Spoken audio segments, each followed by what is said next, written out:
We're here to celebrate on the post-match podcast. Oof. I don't know. Like, I think, ever since, I don't know, maybe January, maybe beginning of February, every single thing Paris Saint Germain have done has, reached the expectation. Liverpool, obviously, we lost at home, had to win away, tough game, but we went through. This game was very predictable as well. Like we're just playing, we're playing at an all-time high level. Exactly what I expect from this team. Like, and I've obviously seen a lot of tweets about the Premier League. Like third Premier League team we have beaten now in the Champions League this season.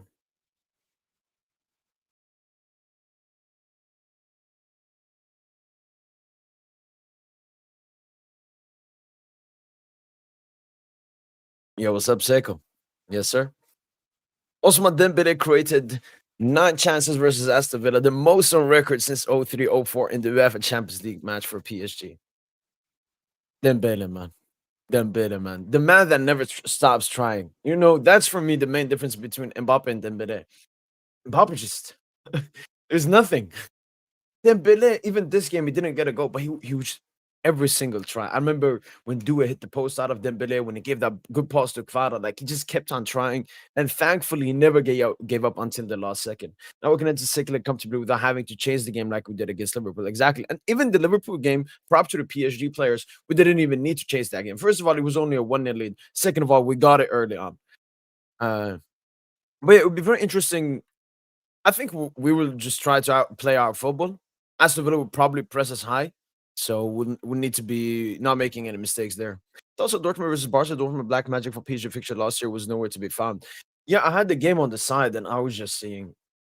I saw Barca chance, Barca chance, Barca chance. Then here Dortmund, then here Dortmund. Like Dortmund, I expected them to park the bus and play terroristic football. Like they didn't play like that against us. They sat back with the biggest bus, and that's what I was expecting for this game. But surprisingly, they tried to go all out for you guys, and I saw that Gorasi had some good chances, but majority was just Barca. Like he destroyed them. But yeah, they were not parking the bus, which was very surprising for me. I think that's the main reason they don't have the black magic from last season. No, no, no, Hassan. You have to give me 20 million, then I will take him. Yes, sir. Dub, dub, dub, dub. Yo, Funkel. Allez Paris, Hector. Allez Paris, allez Paris. Allez Paris, allez Parisien, PSG. Dembele is a press master. I really enjoy this work rate. And another great thing. Like Dembele offers so much, so much. Did you see the English Prince celebrating with Villa? Yeah, I saw that. Even the commentator, because I saw he was there ahead of the game. And then the commentator, when he celebrated, oh, there is the Prince, la la la. Couldn't care less, man. Couldn't care less. Yo, what's up, Taya?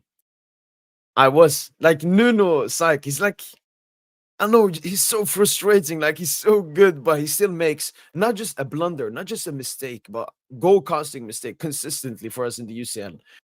But I mean, apart after that, he had a really good game, and then obviously with that beautiful goal at the end, man. How so? What? For what? Yes, sir, Tayo.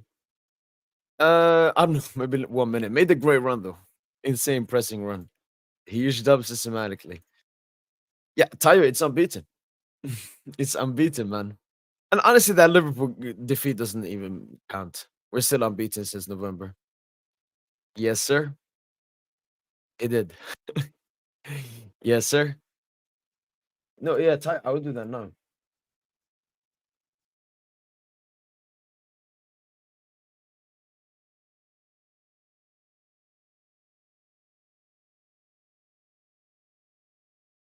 Um, okay, Tayo. So the first question is, I was thinking about it ahead of the game, but I don't care. No, where's Tayo's comment? Yeah, but I don't care. I don't care. I don't care about that Barca game. Um, but the other thing I'm gonna try to fix. Obviously, I downloaded it from Elmo on my previous PC, so I don't have it on this PC. But I'm trying to see if I can download it from Streamlabs here. UCL background, edit filter, performance mode, properties, scale filtering. I mean, you have the login to Streamlabs. That's all I got. If you can't get it from there, Tayo, you can message Elmo, 'cause he's the one that made it. He could send it to you whenever he could. Well, if you want, you can go to Streamlabs. Like I said, because I've refreshed my computer PC tile, so I don't have the files on the PC. Yes, sir. I have a question, Mo. Yeah.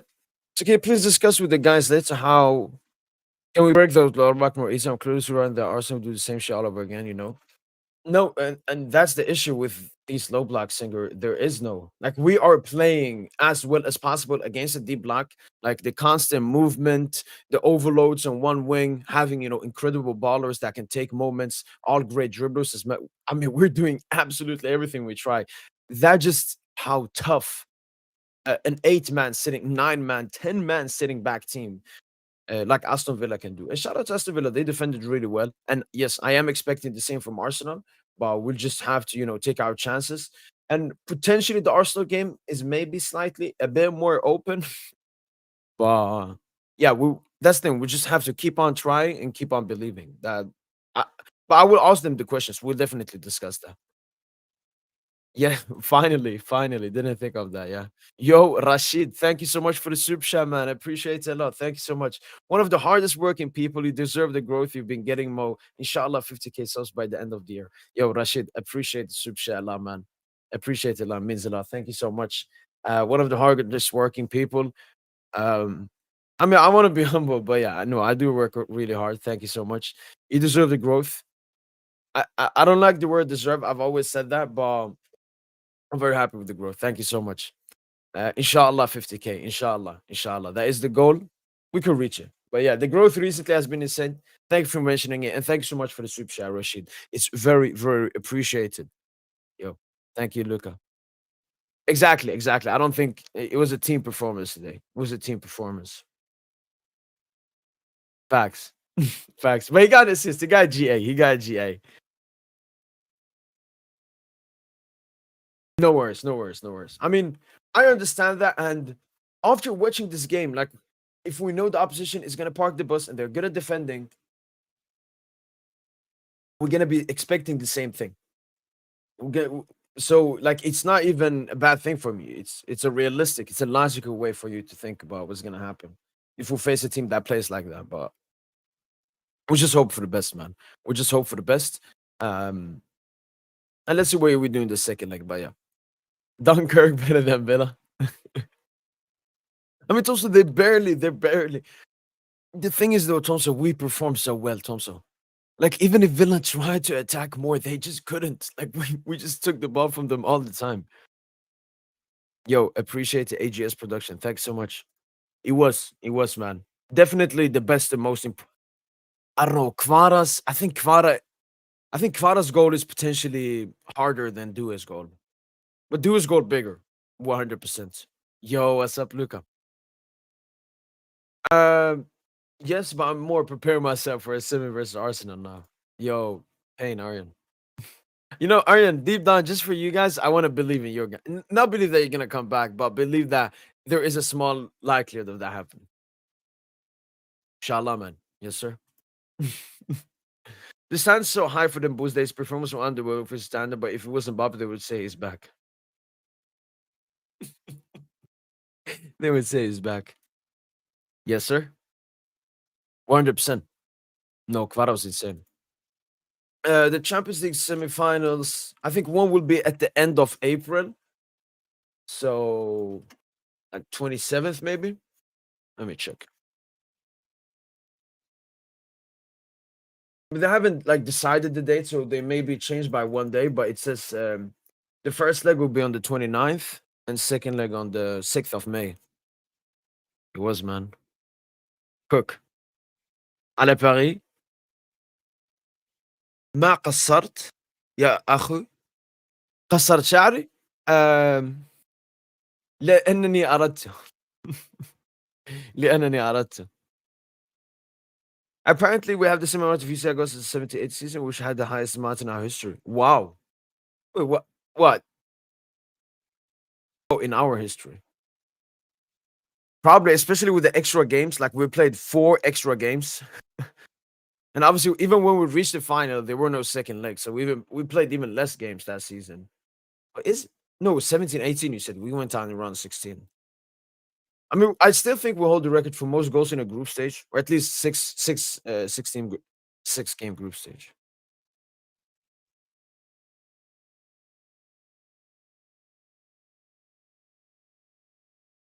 Well, no, 100%. No, 100% also. I know, I've just gotten used to it. Like, there were so many moments in the game in Tulsa, I was like, I can cuss at this team. I can say I hate the fucking park the bus tactics. But I was like, no, no, no, no. Calma, calma, calma, man. Honestly, fuck these teams, man. Yo, my G, take care, man. This team don't let me worry for too long. They make a mistake, they come back strong. No, oh, well, complaining, no, no. Exactly, 100% pseudo. I mean, this game, if I had to compare it to any other game, it has to be City. Like a great first half in terms of the performance, but the chance creation you expect more from PSG. If we remove, the 2 goals that were scored towards the end, and then they get their goal out of nowhere from a Nuno Mendes mistake, as in the City game, and then due to sheer individual ability against City, it was sheer individual ability. Barcola just cooks his man, gives it to them boys, and then the second goal, it's Neves wins it high up. City do a magic moment, hits the crossbar. Barcola is there for the tap in. They're so similar those 2 games. Just shows the mentality, Sudo. It's like we play better when we concede. It happened against Barca. We conceded against Barca in the 4-1 victory first, and then I know the pressure just goes off. Like we just play so much better. I know we need to stop thinking about, "Oh, we don't want to concede. We don't want to." It feels like we're thinking too much about that. Like we're very good at defending, so we don't have to worry about that. And our counter press is good. Just don't make mistakes, man. It's always mistakes that leads us to goals as well. But as you said, Sudo, no, absolutely no, excuses, no crying, nothing. He just knows he made a mistake. And what he do, like even if he didn't get the goal at the end, I was still happy about with Nuno in this game because you can make a mistake, especially when it's Nuno and his clueless mistakes. But after that, he just cooked, man. Shout out to Nuno, man. Why do you hate Mbappe so much? Why do I why should I not hate on Mbappe so much? I mean, he abused this club for the past 2 years. Obviously, the main person to blame is our president, 100%. It's just that I know that our president did that for the best of this club, whilst Mbappe did all the stuff he did for the best of himself, as selfish as he always is. We are. I mean, I saw, a lot of arrogant Aston Villa fans here and there, but I actually would want to see what their thoughts are after this game. The Rashford played tonight. Yeah, Rivi. Yeah, he proved me wrong. I shouldn't have wanted him. I was confident we can get the third goal with it's no, Thompson, it was like I knew we needed to get it. I knew the players would get it. I don't know when it was really like that little amount of time, Thompson, and they were still sitting back. Like even in the goal, they are sitting back. Just it's one opening, Dembele season, Nuno makes the run. Man. This team, man. Wait, let me just see if I sent the link to the group chat.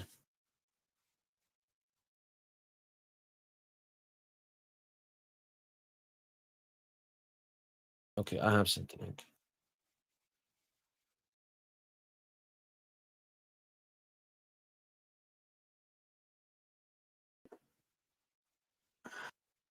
Mm. Joao Neves is top guy, sure, but wins a lot of deals. Yeah, away or home, anywhere with this pressing. 100%, 100%. Like we're so comfortable wherever we go. That's what I'm saying. On TNT, they said Nuno was the best left back in the. Let's go. Love that, man. No, no. I mean, Thompson, you predicted 2-1. I predicted 3-1. Obviously, you were more calm. For me, Thompson, it's not about I need the 3-1 to go to the Villa Park. I don't care about Villa Park. We can go losing to Villa Park and go and win there. That's not the problem. My issue, Thompson, was I think we performed so well, and 2-1. It didn't fairly represent the game. You could say this was a 3-1. Yeah, Paris Saint Germain scoring 3 goals, but Aston Villa still, getting a chance from an individual Paris Saint Germain mistake. So that's true. I would say the most open one is definitely Inter Bayern. Even though Inter going at home with a lead, they weren't that comfortable in that game. I felt, and Bayern could have changed that game. Kvara goal or Due goal?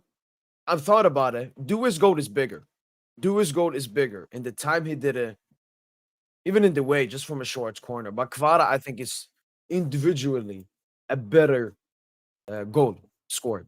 And we have Mr. Junior. We're here celebrating. We're here celebrating this time. Bro, you need to shave your head every single time we play. Yeah. But yeah, no, it's a.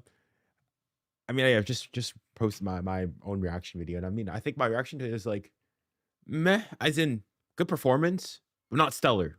Like, I mean, we all got the predict. Well, me, you, was it also DJ? We all got the prediction correct. We said 3-1. It's 3-1. Yeah. And so I guess based on that, I guess I should be happy. But now, given how the game went, I'm feeling a bit like there was more for us to do. Like I now think the game's done. I'm thinking we should have done what Barca have just done to Dortmund. Kill the game off. Tie's done. Because I mean, it's still 2. It's still going to be difficult for them to do so. But like, you think before that 90 minutes, 2-1. I mean, still you got to win. But I would have said it'd be a bit disappointing of a result based on just how dominant you were and how, I mean, non-existent Villa were. But you get that third goal, 3-1, a healthy cushion. But I'm still like, I feel like we didn't really get out of second gear this game. I thought it was a 7 out of 10 performance from the team today. I thought we played well. We dominated. I just think we weren't like hungry enough to go and get more goals. I thought we were like, okay, we'll do this first leg and we'll go on to the second leg and go on. I don't know. I want to give some prop to Aston Villa, even though it's disgusting football. It shouldn't be replicated. Like, they defended really well. Like, we tried to. I remember we had like 4 players on one side. It was like Due, Fabian, Dembele, Hakimi all at once. And we still couldn't overload that area because they just kept on putting other players there. Like, they played a very defensive performance. Like, this was so defensive. Like, they played better than Liverpool because they could defend way better, even though both teams basically only had 1 chance in the game each. I thought we played better against Liverpool than we did like against Villa. Because even today, okay, all like for the defending and whatnot, like at the end of the day, today we only created 1 big chance. Well, it's only a single one. It was at the last minute that Nuno Mendes goal. Like, you think the 2 other goals, the Doué one was just, it's a screamer from, he has a 1, the get you on that is 1%. The Kvara one, again, it's just a rocket of a shot. It's not a big chance to sort of come out of. I mean, the Kvara maybe a lot less so from nothing, but the Doué one for sure comes out of nowhere. So that's where I'm a bit like, we didn't create enough chances today. And I just thought overall today, like 7 out of 10, like nobody had a bad performance today. Like even Nuno, I thought it's a poor mistake. He's caught a lacking and just lapses concentration, loses the ball there. Like, he got an assist and a goal today, so he was able to undo the damage from his mistake. Like, there's no one today that like played poorly. I look on Fault Mob. I think our lowest rated person was bar the subs that came on afterwards was Gigi Donnarumma. And I mean, the goal, you can't really blame him on the goal. I thought it was after the loss, after Nuno Mendes loses the goal, I thought Aston Villa played it really well. It's a very good counterattack. You can maybe argue Beraldo could have played the space a bit more, but it's an excellent counterattack. They just done us there. And then, I mean, I think it's, from my perspective, I'm a bit annoyed though now that it's a couple of games now where we're conceding first. Obviously, excluding the game against Angers, but you think today we conceded first. Dunkirk, you had against Liverpool as well in the other tie. City, you conceded first as well. Who's the other game I'm missing here? It's the Saint Etienne as well. You're conceding first. Like, it's a habit where we're not. Well, this game. I don't think we conceded first. Saint Etienne. I think we had a 2-0 lead. Then they. No, Saint Etienne. They scored first. The 6-1. Oh yeah, the 6-1. Yeah, sorry. I was thinking about it. Yeah, I think Arsenal as well. The one we had to come back. Yeah, Barcola scored. We were under that one. Yeah. I mean, do you think it's a worrying thing? Because I feel like our players, when they play in the beginning of the game, especially at home, they always fear conceding a goal so much. And then after they concede that goal, it's like they just become calm. The nerves go out. Yeah, I mean, I guess today, unlike I'll put the Liverpool ones in today like different because unlike Saint Etienne and Dunkirk, where you were not good for during that first period. Today, like, you dominated from A to Z. You just weren't creating chances, but so like their goal came out of nowhere today. It was completely against the run of play, but it's just like a habit of like I mean, obviously, no disrespect to Aston Villa and whatnot, but like if this happens against, well, potentially right now in Arsenal, uh, it's a lot more difficult to go and get that back. Like you don't want to be coming having to chase score every single time. Like it's good for the entertainment, yes, but for the team, I don't think Lucho's happy in conceding first every single time and having to come back and do a remontada every single time. So I think that's something that needs to be fixed. E But yeah, especially if we're gonna face Arsenal in this potential semifinal, they're yeah. probably gonna play very defensive, with the first game being at the Parc. No, the second game is at the Parc. The first game is at the Emirates, so that actually suits us a bit more. Mhm. Um, Yeah. but honestly, what team gets this, Junior? I didn't watch the Barca game. I just had glimpses, and I see acres. I see Yamal, Leva, and No, I mean, Rafinha yeah, running into acres of yeah. space. I And mean, then I watch I our game, and it's yeah. a No, 10 I man already bus. know. I already like during this game, I always think because I'd basically the two games on my main monitor, but like split. So I'd PC's game like taking up like 70%, and the Barca game like on a small corner. I was watching it.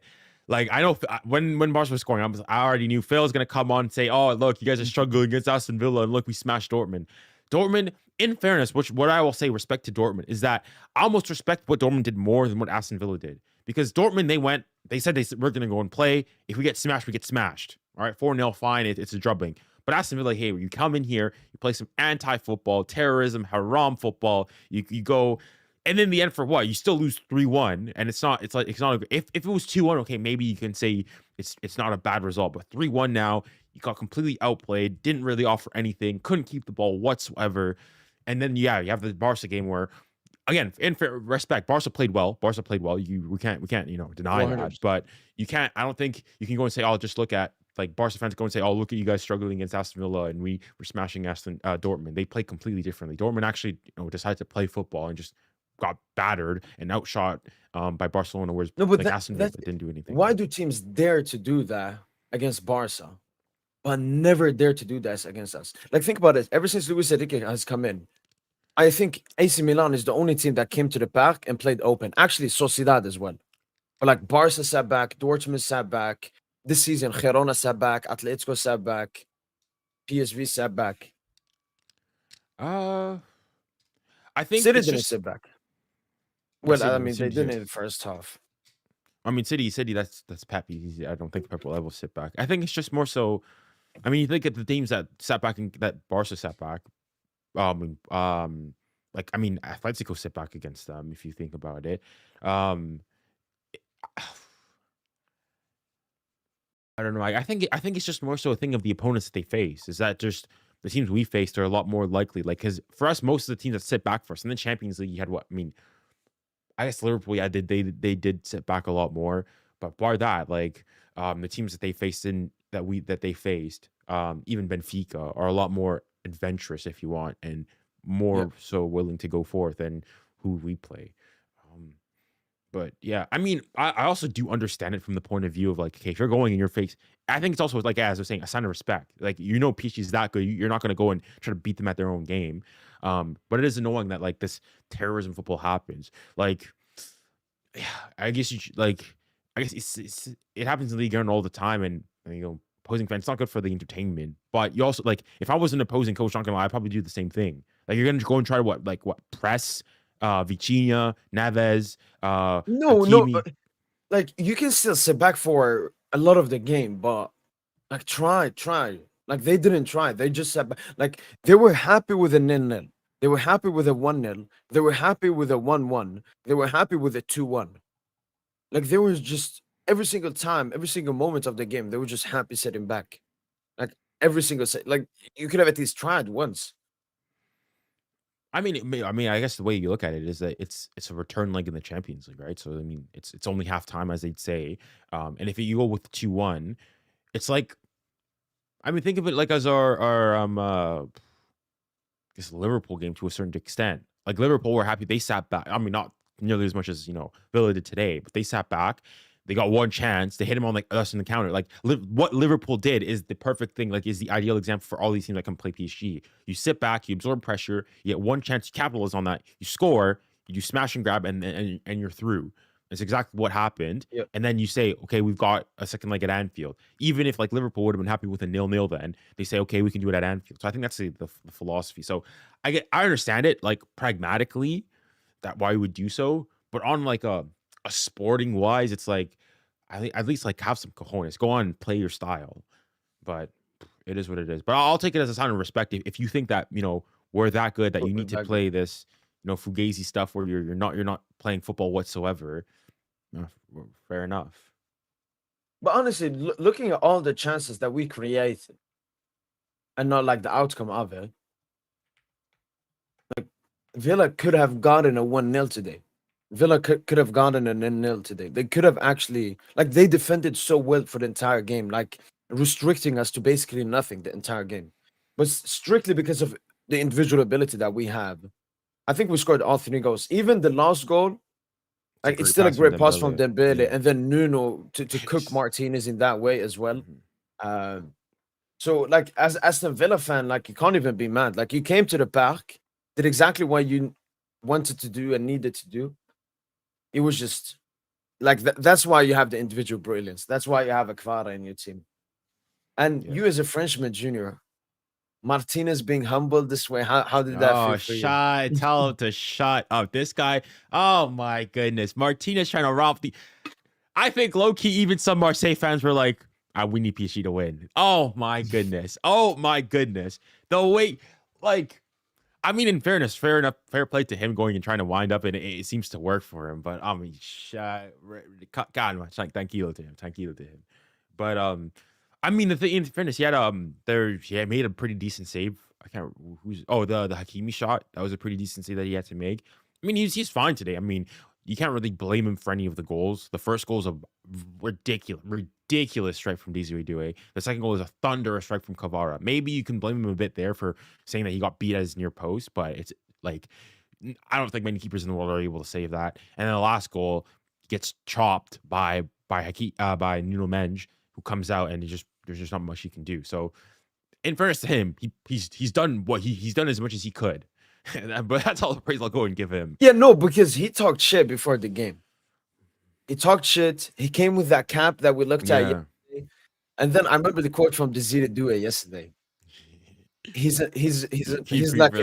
just like any other goalkeeper. I don't know who he is. I've never played him, but our goal is to score many goals.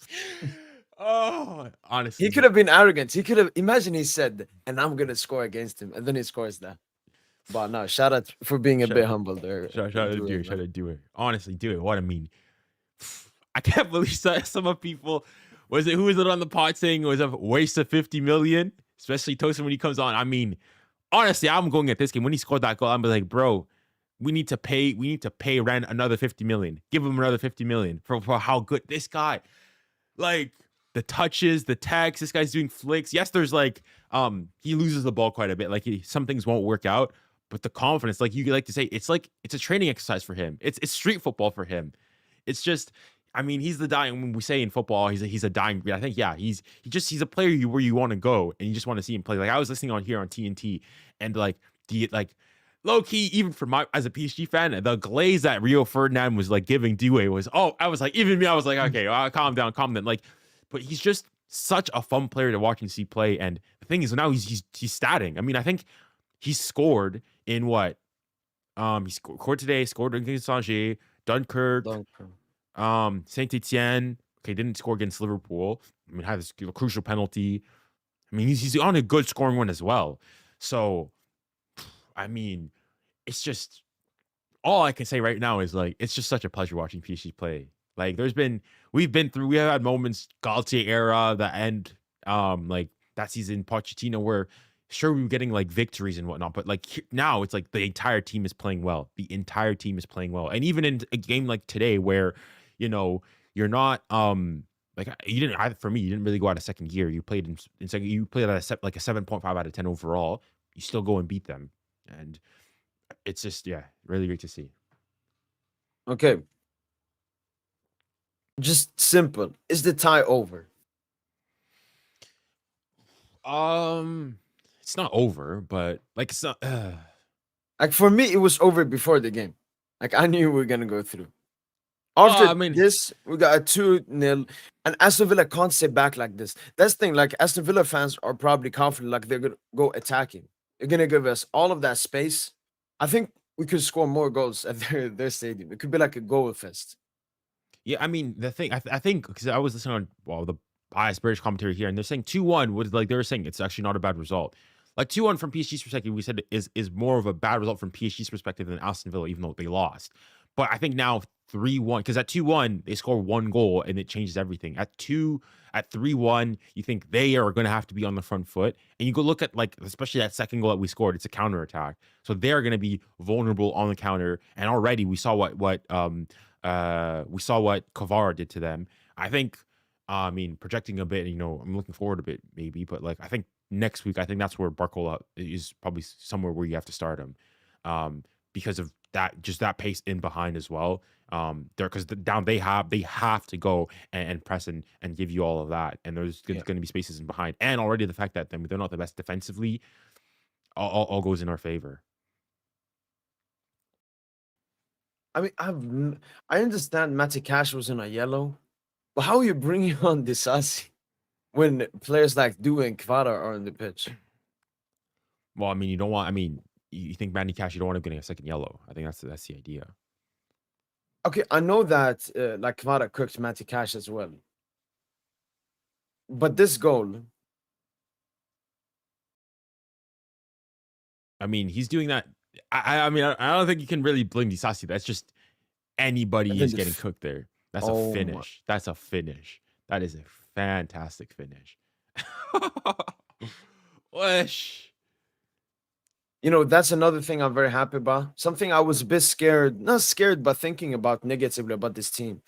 Our reliance on Dembele scoring goals for us True. I remember you in the mentioning that. league, in the Yeah. even I remember the Angers game. Angers game, I was like, if Dembele had started this game, we would have gotten a goal somehow. Hmm. But because it didn't, it took us a bit longer. But this game, Dembele didn't have to score. Yeah. Dembele didn't have. He had 9 key passes. Obviously, I, had the assist at the end as well. mhm. So that's also one thing I'm happy with. That do it. I knew that Kvara could do it. I knew that Kvara, but I didn't. I didn't think Do it could do that, man. I didn't think so, man. I mean, how did you feel about Dembele's game today? Sometimes frustrating, especially in the beginning of the game. Like he Yeah. was he was playing so stressfully. Like he was like, "Give me the ball," and then he's trying to go past like 2, 3 players. Yeah. Like easy Dembele. Like you have to understand the game. Came out more calm second half, but Mhm. still was part of so many chances. You remember when we hit the post in the first half from Due on the right side? Like Dembouz cooked. I think one Was player it that shot that like gave Martinez to nearly put Due. in his own goal? Like that Yeah, was it yeah, that? yeah, Oh, yeah, okay. yeah, yeah, yeah. Yeah. Yeah. Um, good pass to Kvara. Like he was just trying. I know that Dembele can do better. I know he could have probably maybe forgave himself a goal from all of the chances, but just Yeah. kept on trying the entire game. Never gave up. Was on the pitch and in the 89th minute and gave a great ball to Nuno Mendes. So, no, Yeah. very happy with Dembele's game. He got outshined, but that's a good thing for us. That's a very good thing for us. Yeah, I thought it was like I thought it was a like not a bad game by any means by him, but like a less like I thought he was a bit sloppy at times with like a couple bad passes to Hakimi, loose touches, so on and so forth, lost the ball a bit. But I mean, I think that's the good thing is that now previously, if I mean you think of Dembele being your like the new Mbappe now of the team, like the superstar air quotes, so to speak. If Mbappe has a bad game, there's nothing else. There's nothing else today. Due picks up. Kvara picks up. Like today, you think of it today of the front three, he was the worst of the front three. And he wasn't terrible either. So like he was the worst of the front three, and he still was pretty good. Kvara was excellent. Like you think of that, the nutmeg that he had on McGinn and then sprang Due, Mm, who nearly went and on his own another run as well. It's just the attacking threat that we have it's scary. And a lot of prop has to go to Lucho for what he's done because the critics at the beginning of the season is look at this PSG no number 9 this that and the other, and now we're banging in goals for fun. Yeah. 100%. So I asked the chat the question of who do you think the MVP was? Osman Dembele got 6%, Vitinha got 7%, Desiri Due got 21%, and Kvicha Kvaratskhelia got 65%. Did you feel he was the is he your MVP of the game? I'd probably say yeah. I think it was really good today. Um, yeah, I probably have to give it to him. He's influential. He only scored today, but yeah, the touches, the just making people dance, putting people on skates. Um, thing is, with Dewey as well. Like I think just because Dewey, I mean, was lost the ball a bit. Sometimes was trying to do a bit too much. I edged it out to him, but yeah, no, great performance, Kavara. Who ended up getting the man of the match though? Was it him? Kvara. Yeah, yeah, makes sense, makes sense. I mean, But I mean, do it from. I give Do a higher rating in my match rating, like quickly after the game, and mhm, even after thinking about it's more about expectations. Like Kvara is 23. This is what mhm, he's supposed to do. Got him for like his market value was like 150 at one point. Serie A MVP. Like he's made for these moments. Is he to do it? He's still a player. I'm giving like time. I'm like, you don't have to be this good this early. Like Desire do it is on the pitch with Kvaratskhelia and Osman Dembele. But in the past 6 games, he's been the most impressive. yeah. Like you're next to two of the best attackers in the world, and you're I mean, yeah. But where's Barcola in all of this now? the thing is, Because it's now not. It's Lucha has finally benched Barcola. I think So on the game it makes sense. I think on the game it makes sense. Like Barcola is just the type of player he is. He's not against a low block like that. That's not he's not he's not being utilized to the best of his capabilities. And it's not like I mean Barcola had his rough patch was what during like October, late October, November, yeah, December if you want. I think like even now he's still like the in Europe. I think got the most maybe not anymore, but top three in assists at least in all of Europe. And so he's not been like bad or anything. I think it's just like it's a good problem to have in which you're having to pick between Barcola, Due, Cavara, and Dembele. Like when I saw the starting 11, the backline, everything else, the other seven was like okay, no surprises there. And then up front, even with like Due, if Due starts, like in the PSG fan base, it's not a surprise. It's like yeah, it's natural. And if Barcola had started, you would have said yeah, fair enough as well. Like no issues. Like we really have a proper four rotating front four, which is why I mean I was thinking previously like I'm not sure how can you really make that many more additions to that as well. yeah. Like, can you go and you bring another world class, top class striker in there without giving less minutes to either of those four? Like, you think of even like in Gonzalo Ramos is only getting scraps at the very last minute of the game, in a team like this. Yeah, No, so you're very sure that in the second leg it's going to be more open that Barcola is starting that game. I think you should start him because I mean Aston Villa have like oh they have to go for it. First and foremost, they're at home, so they're gonna want to go out. And even I also think perhaps from the because obviously even them like I think they were aware that they're not favorites in this game. Um, and so there's the idea of like even if you're gonna go out, at least go out with a bang. Don't try to play this thing. And the fact that now on top of all this, they need to go and score goals here, so they're gonna need to press high, do all this stuff that they have. Um, yeah, so I think it's a game for Barcola. I don't necessarily think you start all four of them. I think that's too risky. No, um, no, please, Lucha, do you it, want to man. start all. I just think I mean because you're going to suffer more defensively as well. That's the thing. Um, like just on the nature of like the momentum is going to be in it. They need to go and do something there. But I could even still see like Dutra going and saying that no, we want to go win there as well, and that's the mentality you should have. Like do like we did with Real Sociedad, win home and away. Yeah, no, Um, I think our performance probably going to be better in the next game. yeah. We're probably going to concede more chances, but that's going to be another test similar to like in the Anfield game where like they Mhm. showed their defensive resilience. Yeah. I think the thing is, for PSG, I mean, even the British one is whoever gets the next goal, it can really change the shift of the tie, which is why low key, I think that scoring that third goal for me is crucial. Like if we, yeah, as I was saying, if it was 2-1, I would have low key been a bit pissed and annoyed, Yeah. because that next if you get that next goal at Villa Park, it's over. The tie's like done and dusted. Like even now, um, I mean, because you asked me previously, like, what are the chances they go through? I still think they probably have like I don't know, probably still better odds than like Real Madrid have against Arsenal, but not much more. Like I'd say, I don't know, 15%, but not even that.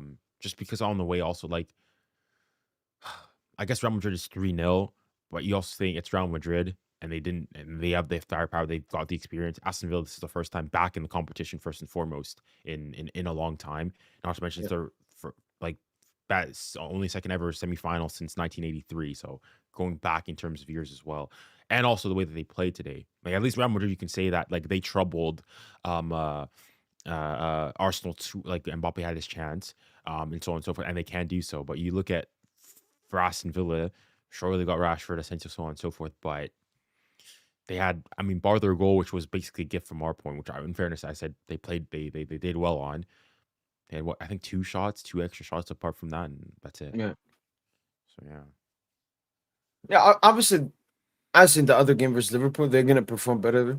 They're gonna press us higher. They're gonna make the game uncomfortable for us, but I just don't see how they would do it.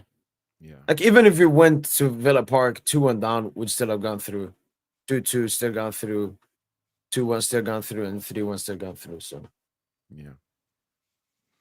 No, it's a just a the only thing that maybe bit irks me is the fact, yeah, Barca went, yeah, you couldn't match Barca's by. I mean, um, uh, focus on our game. We've done our bit, we've done our part, and we move on from there. okay, yo, I have an interesting one. Mhm. Desire Duet at 19 or Kylian Mbappe at 19? Wait, wasn't 19 the 18-19 No, season when he scored like 31 league goals? yeah. I still have Mbappe over him. I mean, you think at 19, Mbappe had won a World Cup, scored in a World Cup No, no, no, no, no, final. no, no, no, no. Just like a football player, not like career wise. Like who was a better football player? So Mbappe was 19 in the Is 18-19 season. Yeah, and he scored 33 league goals with only one penalty. Okay, that was like yeah, I think that's Mbappe's second best season ever after 21-22. yeah. I still think I'd still give it to Mbappe.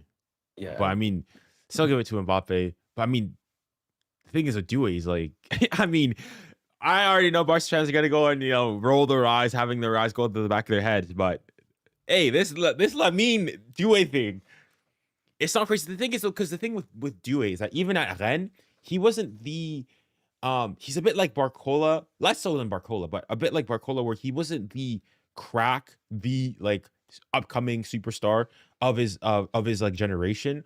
Um, he was amongst one of the best players and so on and so forth. But for his generation, I think he's the same age as like Matistel. And so Matistel was really the one because he left early to go to Bayern. He was the one that everybody knew. yeah, Desiree Duo was a lot less, low key. Same with Barcola, where it was Shirky and other players instead of him. But it just shows that like just because you're good or good at really young doesn't necessarily mean that afterwards you're gonna be, this stellar, ridiculous player. Like I remember like people like, I don't know, Renato Sanchez comes to my mind. Like I remember like people going and saying this guy, how good this guy's gonna be, so on and so forth. And now he's barely, yeah.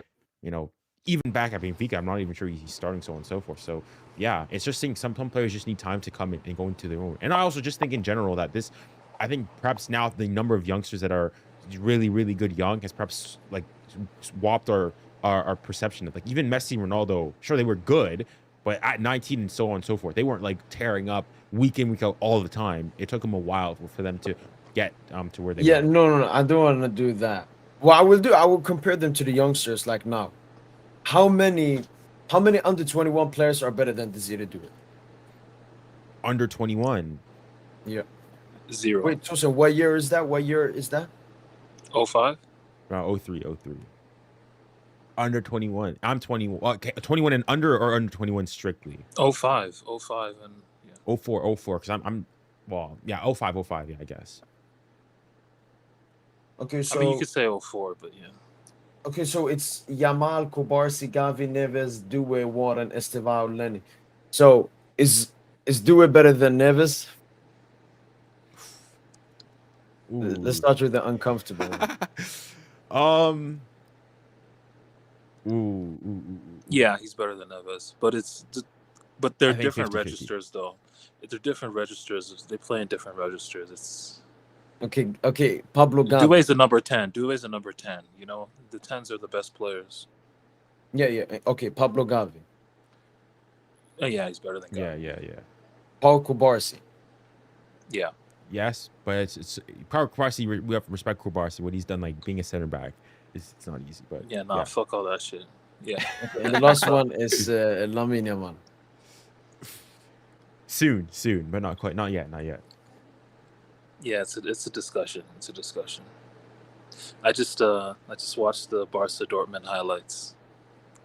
Man, Dortmund just spread cheeks, man. Yeah, exactly. None of these teams spread cheeks like the way when they play us. We don't get this kind of space in Champions League, except maybe Stuttgart last season away from home. I mean, this season. Sorry, not last season. So every time I looked at the screen, it was Rafinha, Leva, Yamal running against 3 defenders. Every single second. Yeah. Now the build up to Lewa's second goal was quality though. It reminded me of our goals last season. Wait, wasn't where Rafinha headed it to him in the air? No. There's another one. It was a cutback.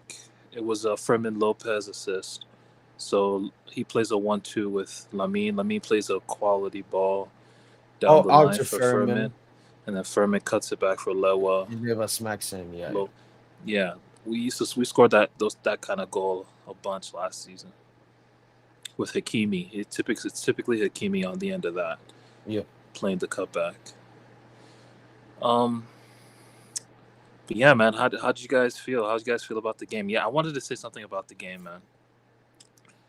Thank God for having magicians on this team, because that's what was needed to open up this game.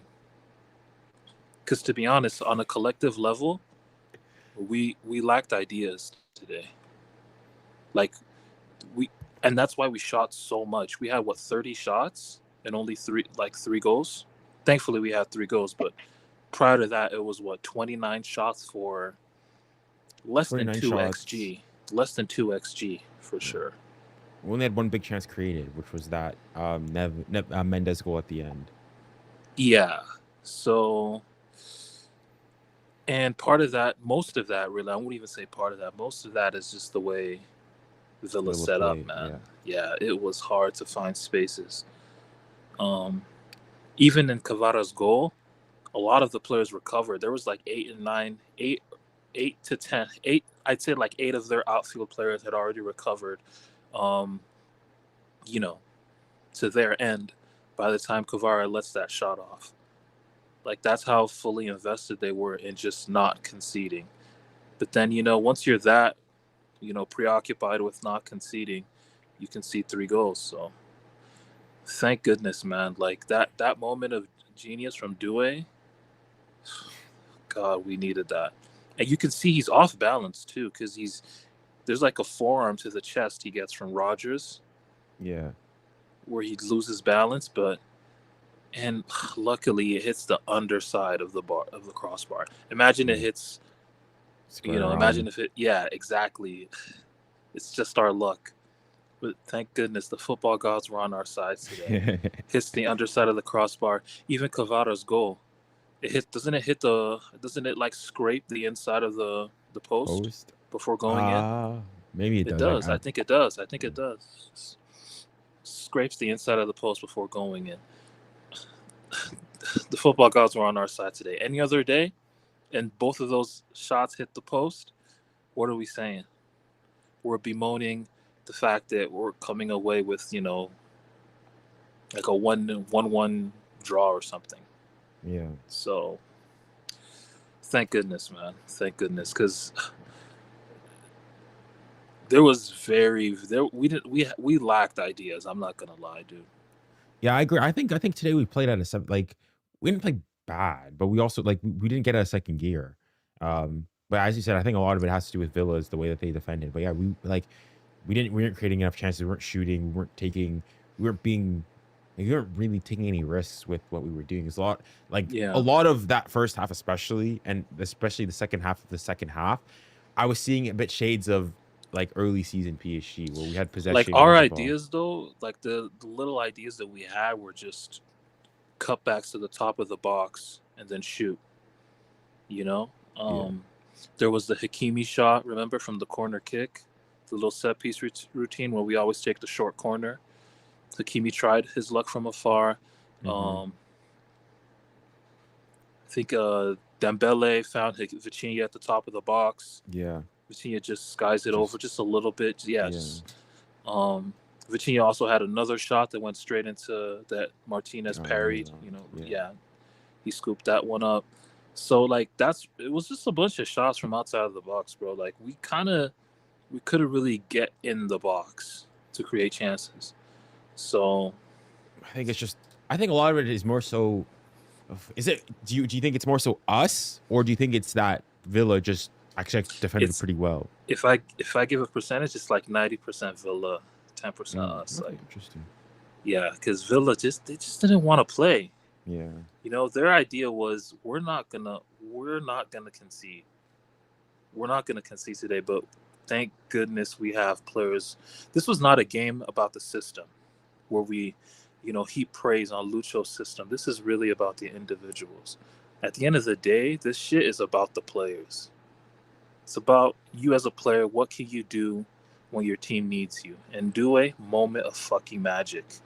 I mean, he receives the ball and just creates an angle for the shot, Mhm. Like, Oh, speaking of which, like, I mean, the thing is, he's done that shot a lot, like Yeah. a lot. He did it against Man City hits Man the bar. City. That's where Barcola scores Barcola off the rebound. yeah. And then he also did it against Liverpool where Alisson made a ridiculous Alisson made save. some crazy saves. The thing is, though, he's did it like a couple times. I mean, I think low-key an underrated aspect of Dewey is he can shoot the ball. Dewey and Kvara, both of them, they have the best shot quality on the team. Yeah, probably, yeah. Like the way they strike the ball. Vitinha so had the pure. beauty today as well. Yeah, the Yeah, one that Vitinha strikes it beautifully as well. Yeah, like the way they strike it on the instep is insane, dude. Kvara went pure laces on his, but Dewey with the instep, like that goal, unreal. And he wasn't really he was off balance. He had to tilt off balance because Morgan Rogers had his forearm to his chest. So yeah. And by the way, fuck that Morgan, bro. Fuck that little mouse, that little fucking weasel, dude. Who the fuck are you to? Who the fuck are you to go to the corner flag and celebrate like you're some fucking Roman emperor? Who the fuck are you, dude? Get the fuck out of here with that shit, man. Yeah, I didn't even. Goof. I was too mad at Nuno Mendes to even realize or to really like get angry at the celebration. No, I was heated at Nuno too, but that celebration just had me. That shit had me hot, bro. Get the fuck out of here, man. God. But speaking of Kvara, wait, how many goals does he have now this season? Like 4, 5 or 5, yeah, 4. If I'm not mistaken, maybe it's me. Has he every goal he scored been with his left foot? Today, Monaco, Brest, Lyon. No. Even the disallowed goal against Liverpool. Yeah, the disallowed goal as well. I mean, yeah, man. This guy has an underrated weak foot. Yeah, his weak foot is nuts. No, that entire attack, even do it. That's 5-5. 5-star weak foot, 5-star skill. True. Dang. Yeah. No, I think Barcola is cooked now, man. Bro, why on. are you doing this? I don't know. Why you have a Barcola agenda, man? Like, let me just say this for Barcola: if we make a final, all 4 have to start. It depends who you play. If it's Barca, if it's Barca, all 4 have to start. Oh, I mean, if you do but that, but Arsenal, obviously against Arsenal, yeah, it'll be Doué. But the build up to that Kvara goal, bro. Kvara was he was in his bag ski playmaking wise, man. Just the little nutmeg on McGinn after the goal. Whew. Then the little Trivela pass to Hakimi for the disallowed goal. True. Oh, Emi Martinez is ass. Yo, that dude is ass. Get the fuck out this city, bro. Go park yourself. He's not. I mean, outside, he was fine. He was bad 8 saves, today. but now fuck out of here, man. But I think I agree. I think for me, he's an overrated keeper. Super overrated. Yeah. Like, I wish that Hakimi goal stood just to see his face. Because that would have been that was on him. That was poor goalkeeping. Yeah. I mean, maybe the Kvara one you argue, like, But yeah, he the gets build up to beat at that his near Kvara goal post. though was so underrated. Hakimi just super aggressive, gets the loose ball, gets it to Neves. Neves finds Dembouz, nice flick back to Hakimi. Hakimi plays a pass that's. Let me just say this: Fabian's pass for Kvara before the goal. I know people will look at it as like a little thing, but the way Fabian adjusts to that ball, that's behind him. The ball is behind him, and he adjusts to it and plays it right in stride, so that Wait, Kvara Justin, doesn't where? break momentum. I'm talking about yeah. This is the goal, yeah. Like, okay, yeah. So loose ball, Neves right there to recover. Quality Dembouz? frick from Dembouz. Woo! Hakimi gets it back. You know, plays just a pass that's just a little bit behind Fabian. Oh But yes, yeah. Fabian, look how Fabian adjusts to that and plays it right in stride for Better Kvara. than Kvara Jude. doesn't need Better to than stop. Jude, man. Kvara does not have to No, stop. I'm not It's sure I'll go that perfect. far yet. Oh, he's much better than Jude. But yeah, look, Kvara doesn't have to stop. Kvara doesn't have to stop. Kvara can maintain his momentum, yeah. and then he just come here. It's like Harden looking at food at the perimeter. You know, just come here. Ooh, take that. Oh my Ooh, gosh, little took his ball ankle, roll. took his life. Oh. ISO. Oh, Hakimi's done well as well to get out of the way Yeah. too.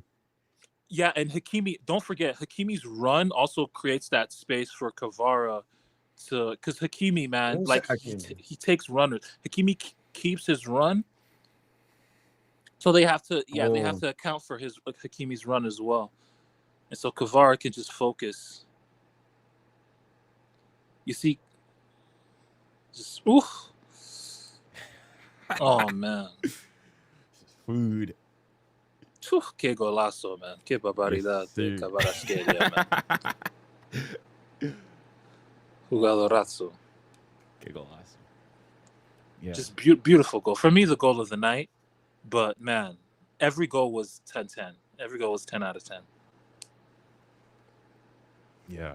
That dude was crazy. That dude, I lost it, man. Yeah, that Holy- Doué goal was insane, dude. Don't forget that Doué goal comes. He's in the he's in mode because just 2 seconds prior, or like a minute prior, Doué Had that shot. almost scores. Yeah, he had that shot. That kind of spills under Emmy. That could have Yeah. trickled in. Yeah. and have you noticed how much we've improved like on corners? Like we try so many different like variations, so on, and Yeah, just pass it around. Because then Tosin, you're basically getting, because everyone is in the box. The winger always gets a 1v1. yeah. Mm-hmm. And Good here, sesh. Desiree do it. I was like, oh, he's Yeah, gonna, like he's look at gonna where he cross gets it back it. post, right? Yeah. Look Is at he where gonna he give it gets it. Nuno? Like you expect him to cross it or something. No, he just creates space.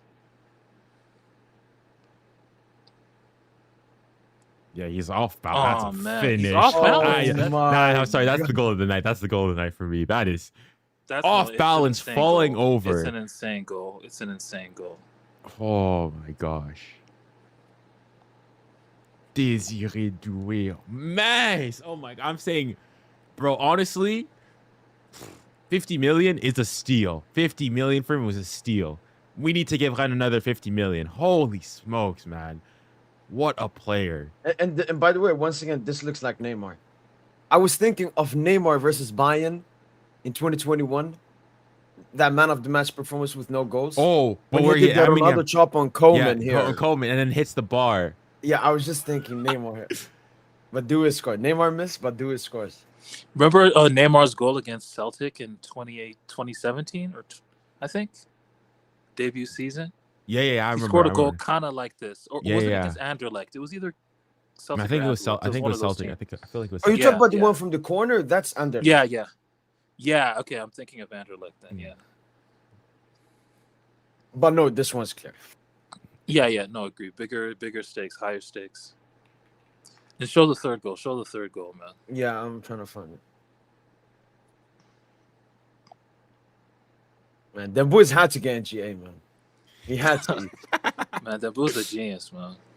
Like I mean, I don't Like think he that had his pass- best game today, but I that still. pass is Messi-esque. That's a Messi-esque pass. Like literally, that's Let a me- legit a Messi-esque pass. Yeah, I really want to see the. And that was the I only can't was remember. that the only big chance we created all game? Yeah, it was a big 'Cause the chance. composure. Yeah, the composure from Nuno, man, just it was kind of like Kvara's goal against Monaco. Just insane composure. Yeah. He has it on his strong foot. So unfortunately, it's gonna start showing exactly from the passes made. Yeah, I would have liked to Wow. see it from the build up, but yeah. Yeah.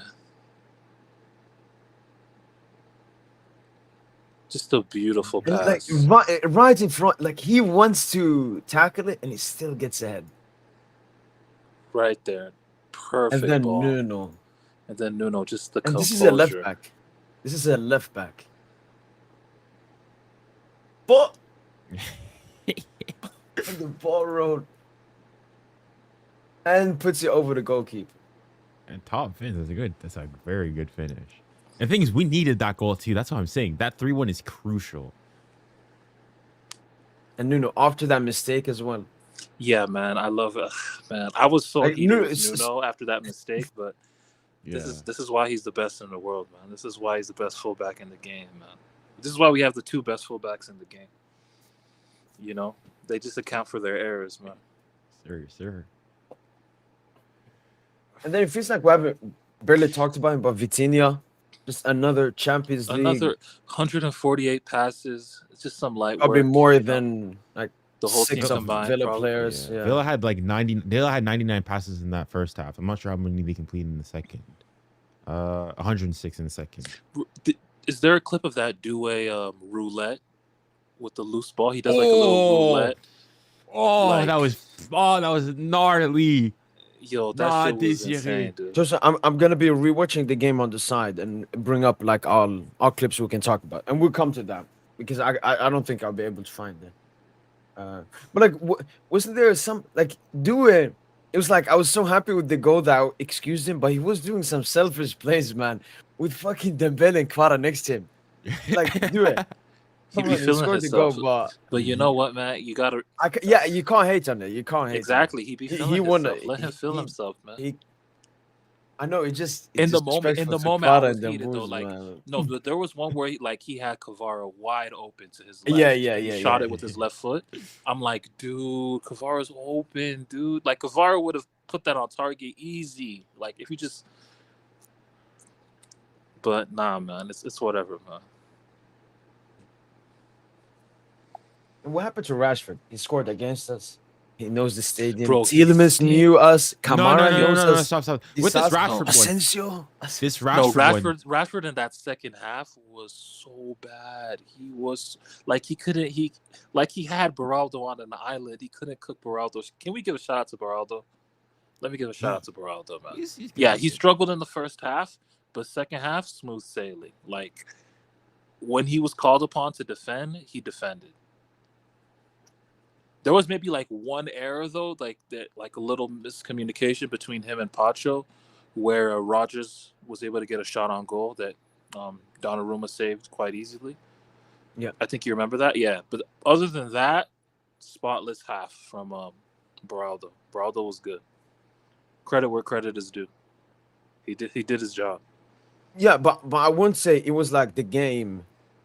You know, for his progress, Tosin. Like, I still, in the entire game, I was like, Beraldo can get cooked. Because you remember when he gave that chance to Rashford? You know who I was thinking when I saw that opportunity? Marquinhos. That looks Marquinhos-esque in how he just gave Rashford an opportunity there. Yeah. Yo, Villa fans are heated at Rashford. Really? They're like, Watkins has to play next leg. Fuck all this Rashford shit. He doesn't work for the team, blah, blah, blah. Thank God, man. Dodged a bullet, man, at PSG. Oh, yeah, I remember. It was twerking for him, man. Like, yeah, yeah, that's an No, I'm still interested. In No, Rashford, be stop, serious. stop. Be serious. I know it feels like No, you can put a homeless player at PSG and he would look insane. It just playing with ballers in the Lucha system in Paris with the high wage, like is the pinnacle of a football player. Bro, go to SofaScore right now and look at the heat maps of our front three. I want you to look at the heat map of our front three today.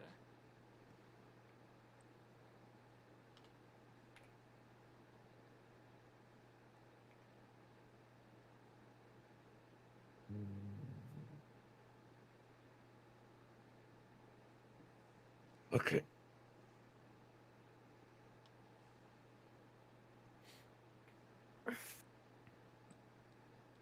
Average position or hit? Okay, yeah, I can see heat map. So Even this is average Dembele. position. Like, look how central all three of them are. This is Kvara. Kvara was Due. more on the right than on the left. Yeah, like Due. But look how inside the block. They're playing inside the block. They're not playing outside the block. They're playing in phone booths today, man. So this is basically the consistency now. At least if Barcola doesn't play, Nuno pushes up even more. Like Nuno is basically as high as Hakimi in this game. Yeah. Pacho here, the double pivots, and then Fabian Tosin. He's that link. And can help out the midfielders, but And I can also And then help out the obviously- attackers, and I can. yeah, another assist for him. I think he's on 10 GA in 2025 only. So like he's improved so much since the beginning, the first 5 months in the club. But yeah, look how condensed that the 6 players are in the middle of the field. Like, Yeah, fuck this. Look at this terrorism. Oh, this is only where they touch the ball. So yeah, gross.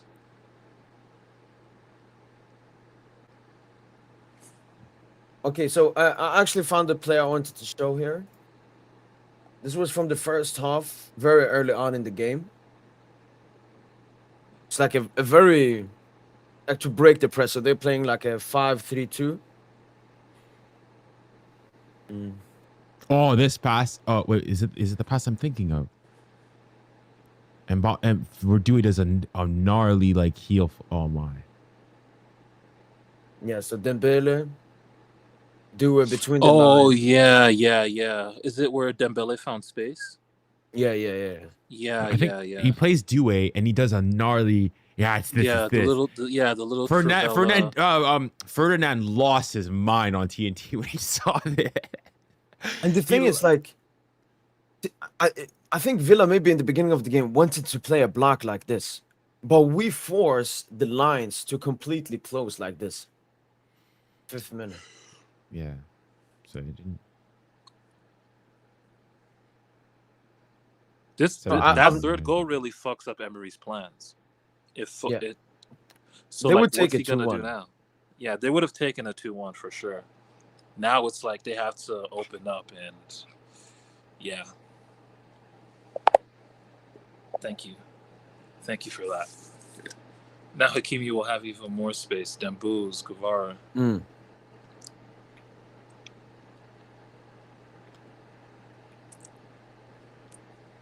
But Tushin, please, can you be more confident next time, man? Yeah, bro. I was thinking you're saying 2-2. In fairness, he was like, if Aston Villa go and score, it's 2-2. But we all got it correct. Me, DJ, we all got it correct. 3-1. Yeah, no. You guys can give yourselves a. You guys No. You guys want We a were cookie? just no. We were just being normal objective. PSG fans. You had some. You have a You boosted humble guys gimmick. you guys want the proverbial pat on the back? Is that No, what we're saying you need to be a bit no. more optimistic, more confident about our team. We're losing 4-0 next leg. Wait, Tushin.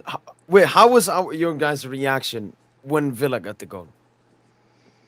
I'm just very editing it right angry. now. More so angry, very angry. Yeah, angry that it's angry. always the counter. Because I and knew always the mistake, yeah. I knew once Nuno had that ball loss, I knew we were fucked.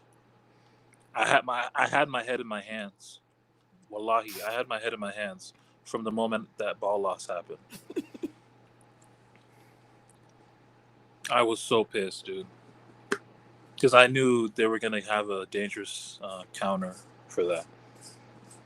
Because we were so high up the field at that point. And when when Nuno gets that ball, he had Vichia wide open to his right, and he had an easy pass out to the flank, but he just decided to hold on to the ball there.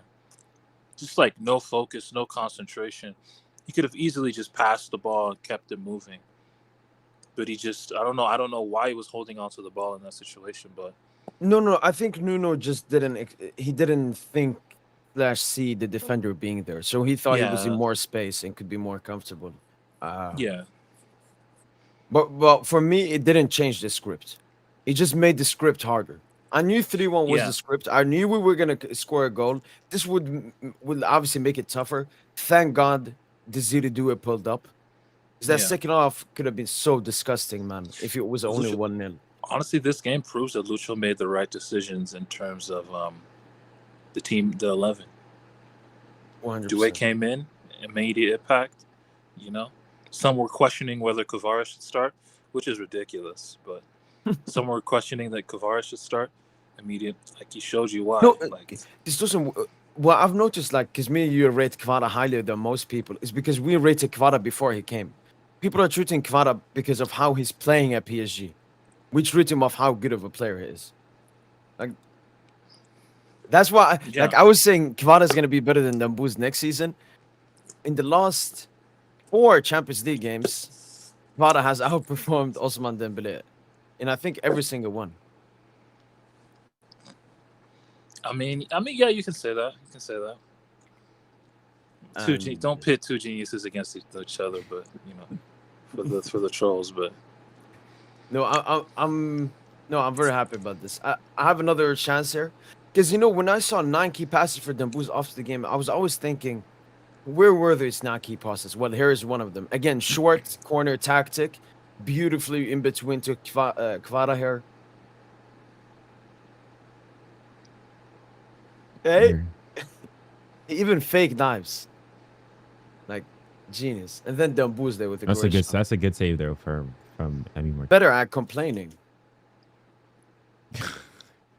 yeah, because we got the best. Because the real captain wore the armband today, Ashraf Hakimi. Wait, look at that. Bomb. Look at their hands. Now, bomb. We got Nuno, Dembele, Pancho, Fabian.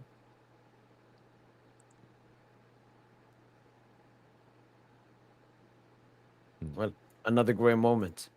It's like I think we had a great game. I think we had a 9 out of 10 performance. Oh, okay. I'm not saying No. We can play way better. Yeah, we didn't get out of second play gear. way We didn't better. get a second How gear. Aston Villa played, because you mentioned it when you came in, Tosin.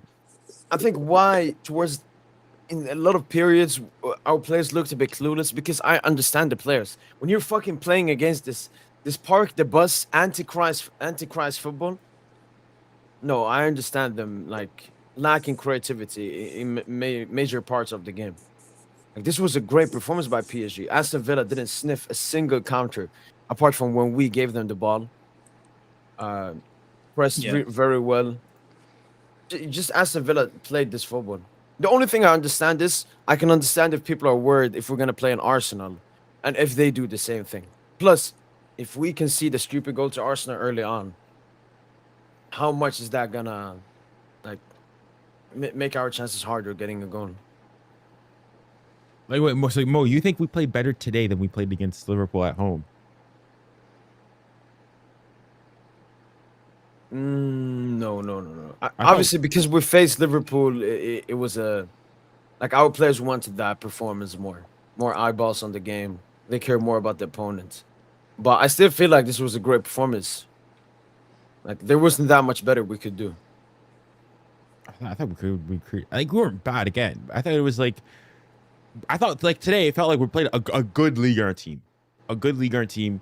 We didn't need to show all our everything we could do, but we got the job done. What more could we have done? Could have created more chances. Like, we only had one big chance created. Yeah, but how? They were having 20 people in front of the goal.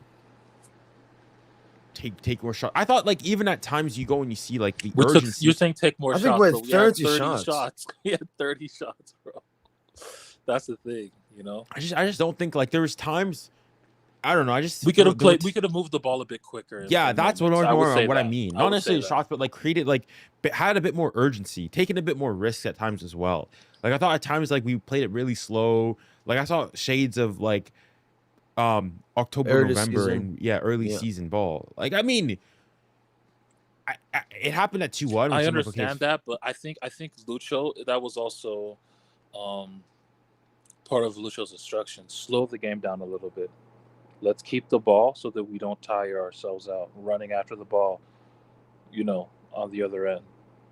After a loose ball, and then they try to counter, then we're running after the ball. He didn't want some ping pong type of game, back and forth, back and forth. So just keep it. But the thing I don't know is that we didn't have a ping pong type of game against them against Liverpool, and we still did it. Second leg we kind of did. Well, that second leg is more. At first leg too. Second half of the first leg, it was just a little bit like that. It was a little bit like that in the second half of the first leg, where the game was super stretched. No, but I think it was. Tired. I think we were happy with the 2-1. I think we were happy with the 2-1. What I mean by that is, when we were 2-1 up, we were thinking more about just keeping the ball, keep digging, finding a penetration, and get a goal. But I don't think we were that pressing. I understand that. Like, I don't feel like we need a 3-1 because we're going to fucking Villa Park. I couldn't care less about Villa Park. I couldn't care less about any stadium. We can go losing there. It's okay for me. At 2-1, to be honest, my thought was don't concede a second. Exactly. I was way more worried about conceding. I would love a third, but the first rule of thumb, like, let's not concede a second. But yeah, once that opening was there, and Dembo's and Nuno, that Dembo's-Nuno connection for the third. Yeah. Thank the heavens, man, for that. So, genius pass, genius composure and finish. Night. That's the end of the tie for me. So, agree. Here's another great action from the game. Once again, Paris Saint Germain is just overloading players on the right hand side. Fabian, Neves, Doué, Hakimi, Dembele. And it just feels so easy to us on how we can get these passes. Look at the fucking block. Look at this fucking terrorism. But it's just constant movement from the players. And look at this. Everyone thinks here like Doué is gonna get the ball, right? Hakimi makes a run. The pass for Fabian, genius. And then we just 1, 2, 3, 4, 5, 6, 7, 8, 9. Yeah. And 10.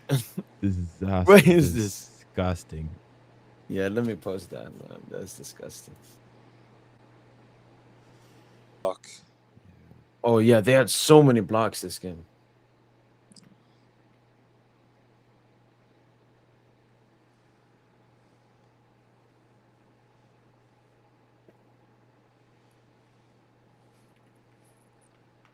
No, it was disgusting, man. 6-3-1 system. Villa fans were saying they can win this game, and that Villa are a bigger club than PSG because they won a Champions League in 1982.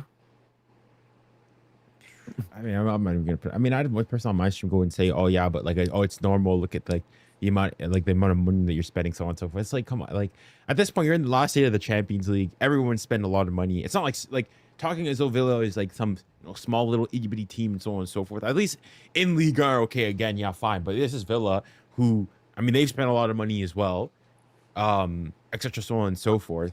And like, you just can't be. PSG were the better team. No player from Villa impressed me, man. None of their players impressed me today. Don't say Rodgers, please. No. Honestly, I think Digne did a good job.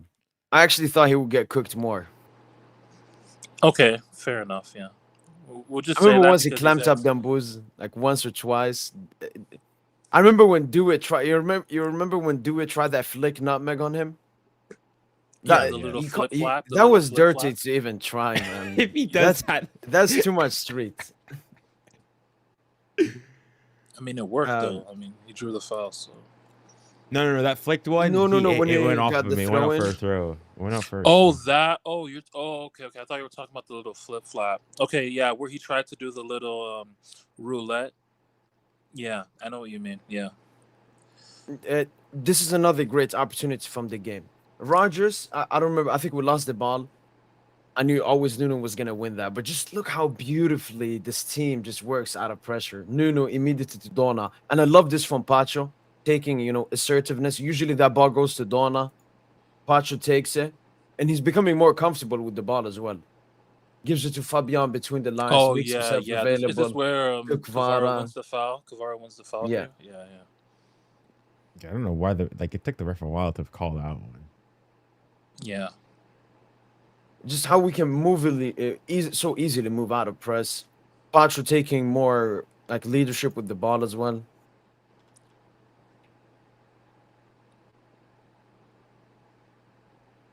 Dembele has become the first player to record more than 6 key passes in a Champions League knockout game. He got 9.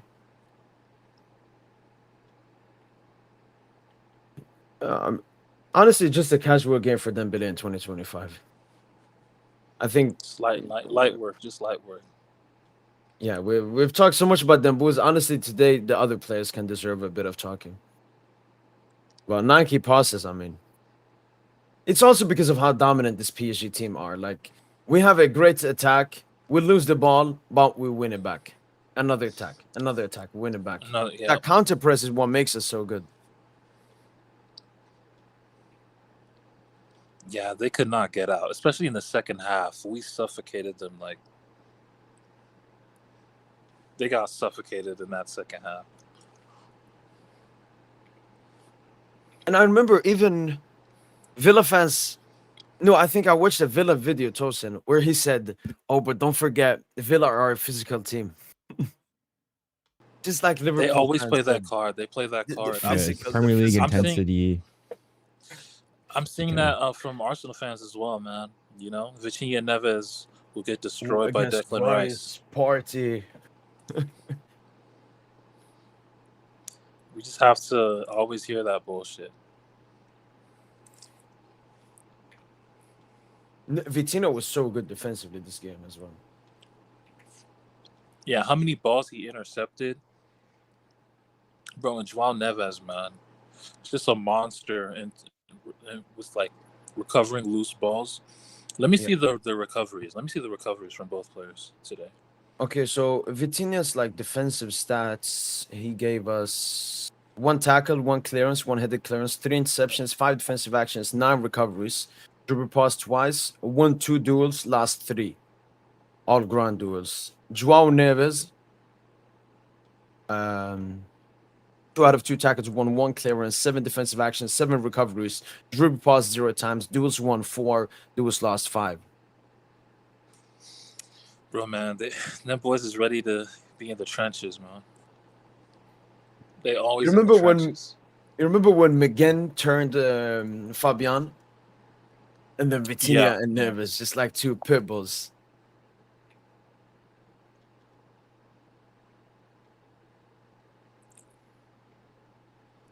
Oh, Vitinha shook hands with Emmy after the game? Okay. Oh, Martinez, the goalkeeper. Yeah. That's what someone in the chat saying. Well, I mean, I don't. That's fine. Like you beat him. Yeah, even Dembouz, I think he. Remember after that shot that Emmy saved, they kind of like winked at each other or something. Mm. The first half. Booz is the only one that played in the World Cup final as well. I mean, yeah, there's not many people that. Is Dembele, if I'm not mistaken, Dembele the only one that was even in that final. Like only French player on PSG that was in the final period. Yeah, let's not talk about that game. Yeah. Justin, did you feel like Dembele was also pressured this game? I got like early Champions League vibes from Dembele in the first half, like Gerona Dembele vibes. He was just so stressed, Justin. Every time he got the ball, he just tried to go through the entire other team. He was stressing so much. I mean, I didn't get that vibe. I only got that vibe on like when he slipped, when Doué found him in the pocket there. Like typically he's more lucid. But then, like, I think he calmed down and he's just like, just let the game come to you. Yeah. No, and in the second half, Tosin, he played that more link-up game, where he's just going around to great spots and using his insane technical ability. Basically, just playing as an extra midfielder. Yeah, his IQ is underrated, man. That pass is that's such a quality pass. You remember the pass he had to Kvara too? It was like Yeah, Dua yeah, won the cut ball back. from Rogers, 1-2 with Yeah. Hakimi, then Booz, Kvara. And Kvara was gonna score that, Tosin. Because I saw the ball Yeah, it curling was to near near post. post. It was near post. Yeah. Yeah.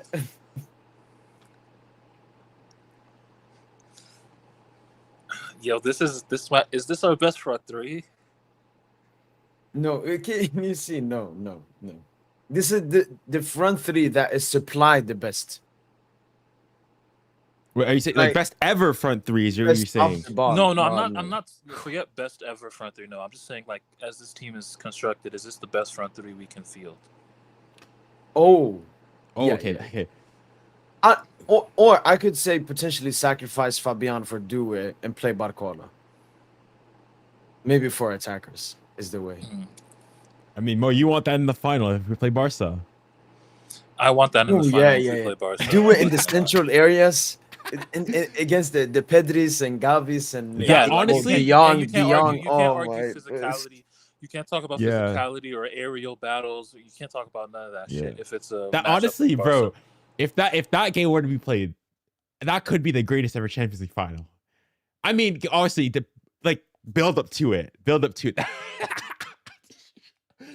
That could be the craziest Champions League final ever. You think you've got Yamal versus Due. You got oh my goodness. Vitinha versus Pedri. João Neves versus De Jong. Koundé versus oh my goodness. Oh my. I hope we don't get that final. I hope we get like Inter or something. You don't want Barca, Tosin, because you don't want to lose to them.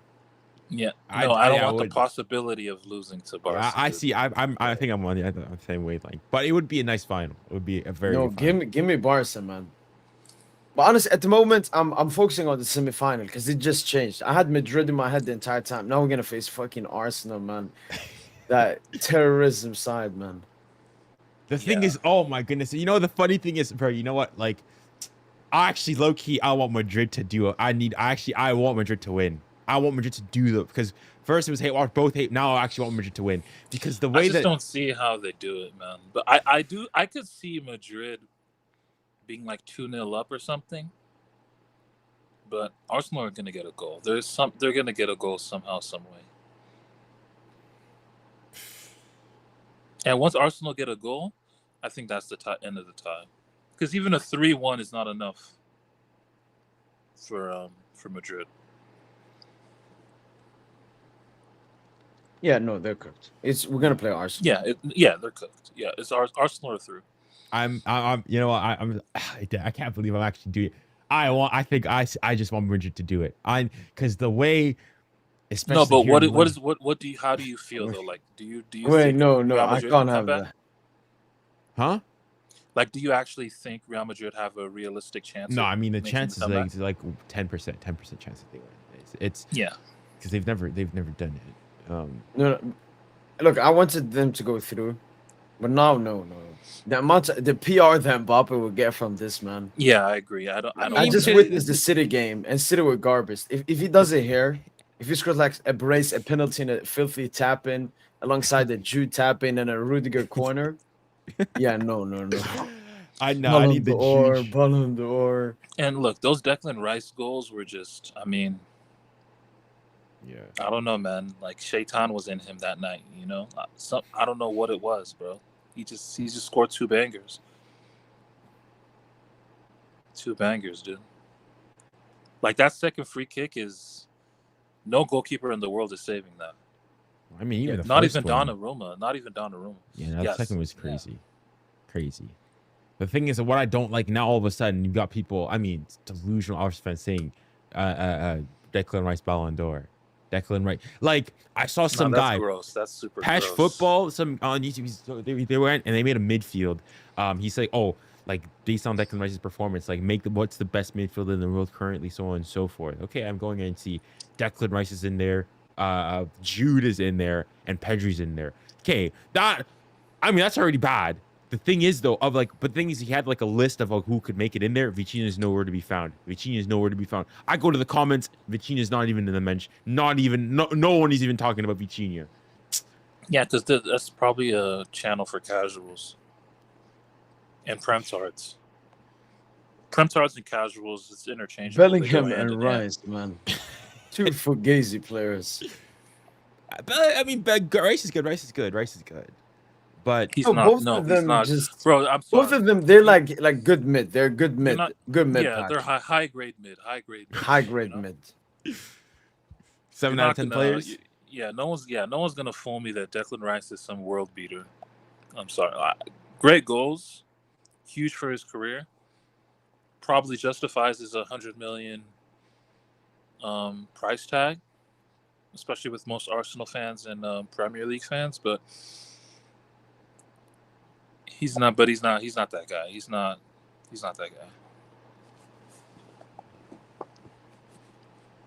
He's not a baller. Simply put.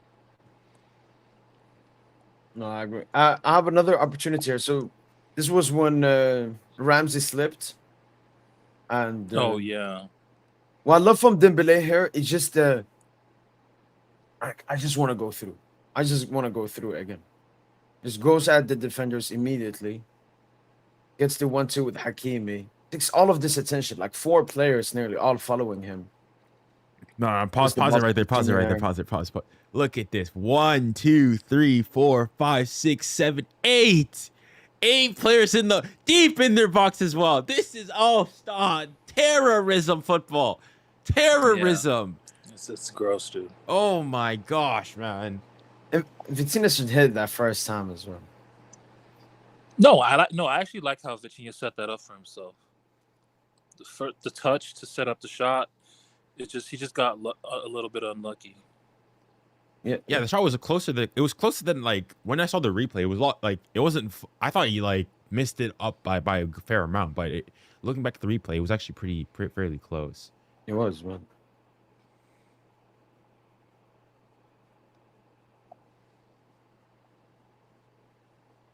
Fermin or Due? Be serious. Don't answer. Just next question. Next question. Nah, fuck Dortmund, man.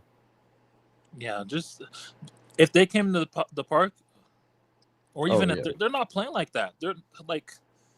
They're putting 10. They're playing haram ball all day. Like, just a gross team, bro.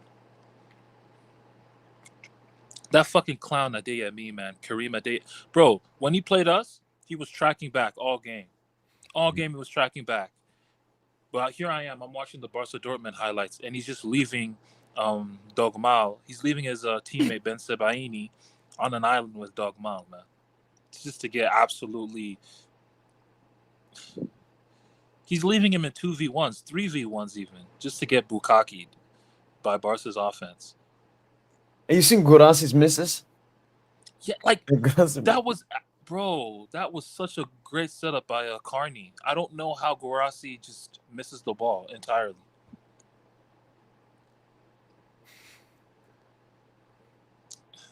Like, that should have been a goal.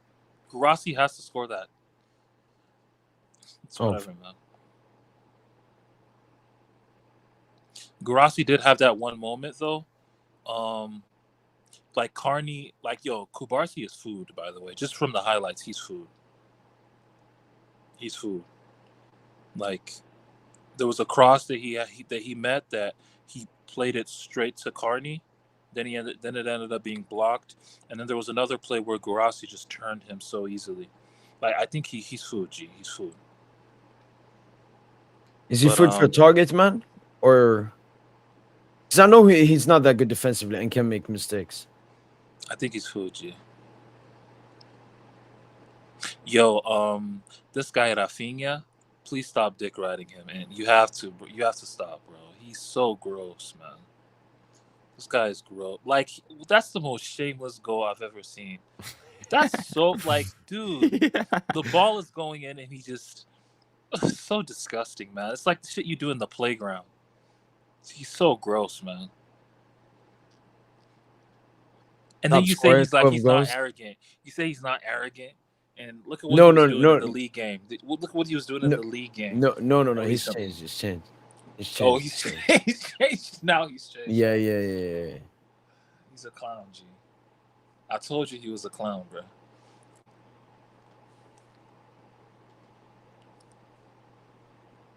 Mm, But Loa, man, immense season from Loa. You think they're gonna push him for Ballon d'Or instead? No. no, but their top three, it's Rafinha, Pedri, Leva. Thank God, not that rodent. Dogmal. Goes by many names. And man, and I'm not gonna lie, bro. You know how I rescinded my like I've retracted my Elisa agenda. Yeah, yeah, yeah. No, I'm the no. same with. Dogmal. He's just wavy, dog. He's just wavy.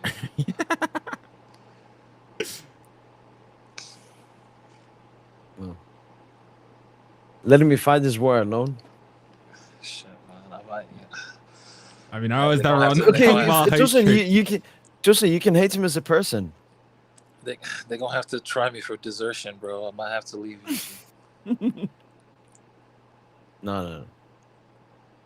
I honestly hope it changes because, unlike Mbappe, there's no like PSG reason I need to hate him. So if he just can grow up. I mean, recently I saw, Barca's official account, Tosin. They basically just posted a video of his ass.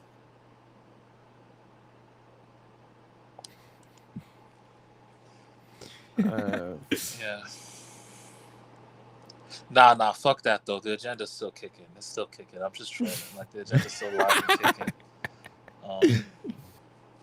But man, I But was he just moved in the disgusted that comp. they let.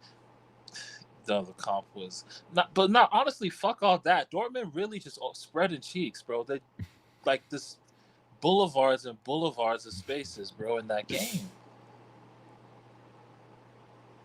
And then Yamal does like a little toe poke finish. Toe poke finishes are gay, man. Like technicians don't do toe pokes. No toe pokes. Technicians don't do toe pokes around here, man. Neymar versus Croatia, 2014 World Cup. I don't remember. That wasn't. That- When did he? Neymar's never done a toe poke. No, it was Oscar who did it in the same game. Yeah. Oh yeah, I maybe it's remember it. So it was Oscar, not Neymar. Yeah, I think so. Yeah, geniuses don't do toe pokes, man. Messi's definitely done toe folks. Nah, I've never seen it.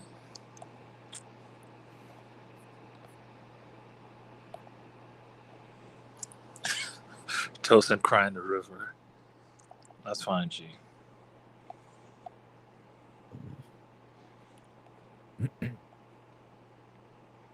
People need to put the Emirates agenda away. Europa League merchants. Yeah, I mean, they called him a European genius for being an absolute bitch and sitting with 10 players. Like, any manager can do this. No, but I love that all the gimmicks got exposed once again. Fuck the Zionists.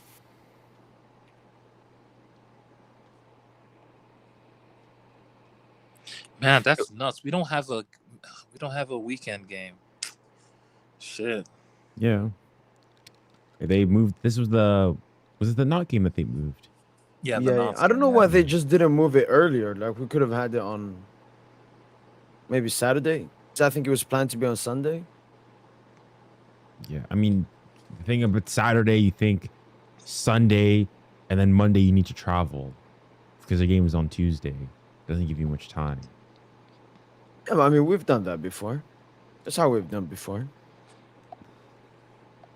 I mean, I'm happy to give us a full 6 days to prepare for the next game. Yeah, and Villa, they're going to face the same team Liverpool faced. Southampton. I just don't want to stop that session. And Southampton are bad No, too. they can fucking stab at all they want, man. But they're getting the belt on Wednesday, man. No, we're scoring more. We're scoring at least 3 in the next game. Oh, that's another thing. I also like we beat them with royalty in house as well. Prince. Oh yeah, the prince. Prince Man. Yeah, Prince that's Philip. what's coming now. That's what's coming Yeah, now. we can Like, piss look on the at this monarchy, man. disgustness, man. Yeah, please. Fuck the monarchy, dude. In fairness, I gotta respect. He's like he's a proper football fan. Like he's not some. He's a fucking reptilian, man. Yo, look how he was aura farming, man. Yeah, like Look at bro, the pay. like, What who the is this fuck dude? is this, Who man? the fuck are you to do that shit? Nah, that Gonna shit had tap me him. heated, bro. That Yeah, shit and the had me commentators heated, bro. after that were like, "Oh my god, on a pitch with Due, Kvara, and Dembele, it's Rogers that's standing out." Fuck. And then do it quickly took it off and was like, no, you don't do that here. The Parc des Princes actually somewhat felt like a fortress, a bit. Yes, We're sir. going in a good direction. Yeah, after that shit, 5 minutes later, Due was like, "Yeah, nah, not on my, not This on my my game. pitch, dude. Yeah, not on Yeah, my yeah, field, dude." It's my house. And he was right there to see it front and center, like that Rogers dude. Yeah.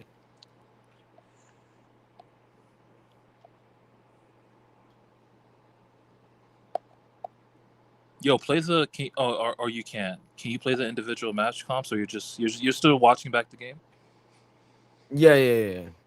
This comps, okay. it just I have to take out after like this. It's easier. It's more about all the players as well. Oh, okay.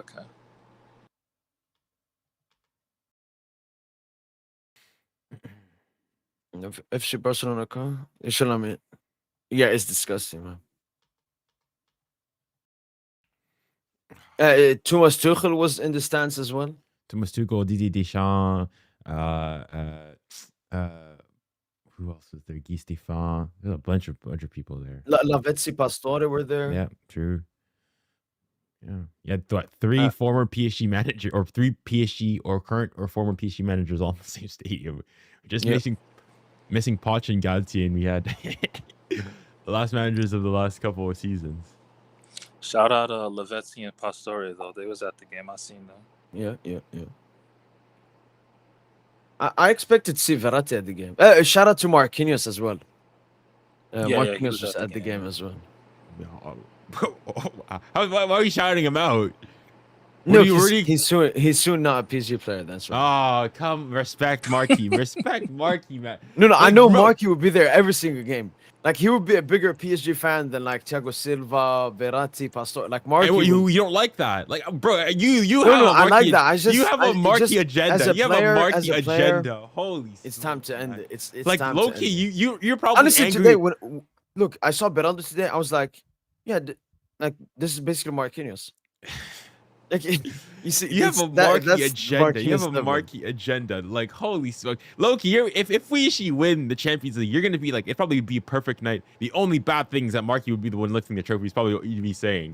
No, that's not a bad thing. He deserves that trophy. He's been through every single night with PSG. He's been through every single stage. So no, Marquinhos deserves to lift it. I just want him to leave. This was another play in the game. Obviously, nothing came off it, but once again, Villa with this terrorist bus. Fabian, Dembele. Dembele gives it to Hakimi. Hakimi to Fabian. And here, Dembouz wanted it back. But Fabian went instead for the shot. Yeah, Dembele has the right to be angry there. Yeah, because that was a great link up they did there. And we had so many of these actions. Yeah, we had to do when so Villa much was tight sitting- space. We had to do all this tight space shit, man. Just intricate bullshit. Because of how they were sitting. It was like a tough training drill for the players, Sosen. Like so many cones everywhere. You have to go through and do everything. Yeah, no. For football's sake, it's good that Villa didn't win, man. These teams do not deserve.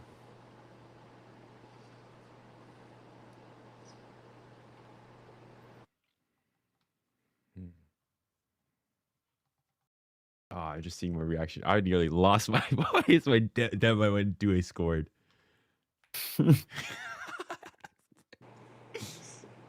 Desiree Doué. Yo, That's a Vitinha out name. here. Vitinha out here beating Verratti records, man, and Mata records Most too passes completed. by a Right. PSG player in the Champions League game. Oh. Who has the most ever? I think it's probably Mata. Bruce, maybe? Oh, What, you're for talking Inter? just. Oh, you're talking just in general.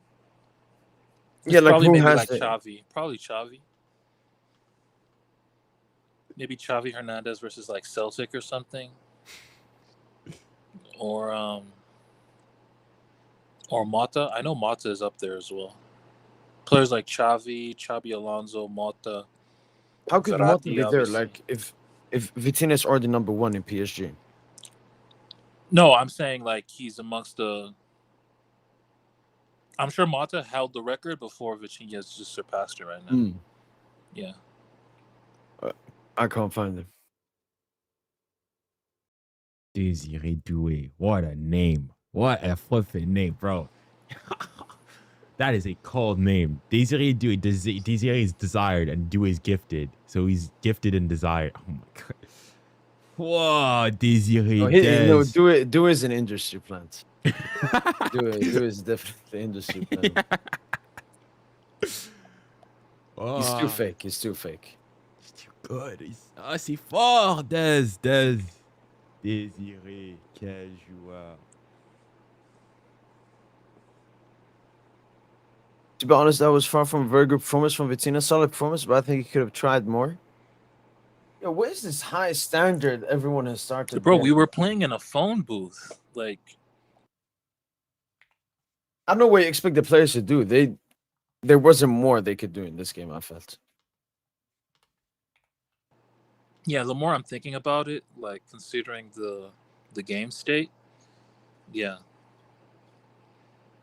No player gets the only player that I was trending towards hating on was Nuno, but Nuno just shows why he's one of the best in the world. So Yeah, I think Berando slightly a bit as well. After the first half, but he recovered well in the second half. yeah, Won yeah, like no, he two-headed did. He duels. did. And then Pacho, just even before Tosin, people could play he's playing alongside Marquinhos, the captain gimmick. That's over. No, it's just Pacho. Yeah. What It's no people were duo. saying. There's I only know people Pacho. were And saying and that really helped us too. Like honestly, we didn't struggle at all aerially in this game because they were playing Rashford up top, so all the long balls just weren't an issue. Shots, passes, duels, aerial duels, 45%. Yeah, Villa 55, and ground duels 47, 53. What about the totals? Oh, Villa won more duels in total? Wow, okay. Yeah, Interesting. 36, 32.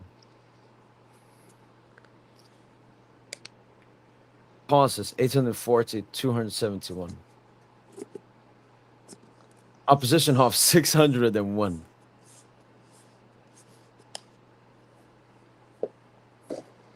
Yeah, that must be a record as well. 601 passes in the opposition half.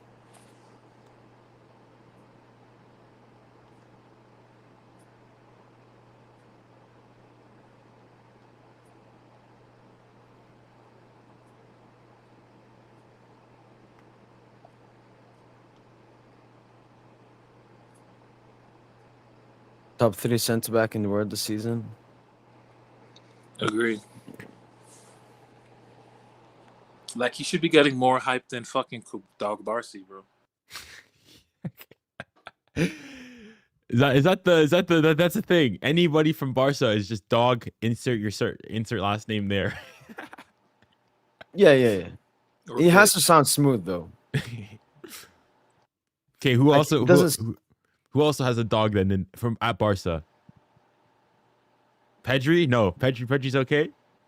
No, it doesn't. No, No, Pedri. Pedri's It not a doesn't roll dog, off the and tongue. It doesn't. and it doesn't roll out. And Pedri's a baller anyway. Pedri's the only player that we actually like legitimately respect. At least between me and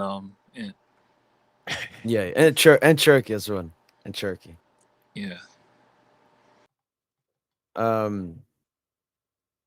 So I wanted to look ahead. So let's talk about the other Champions League games.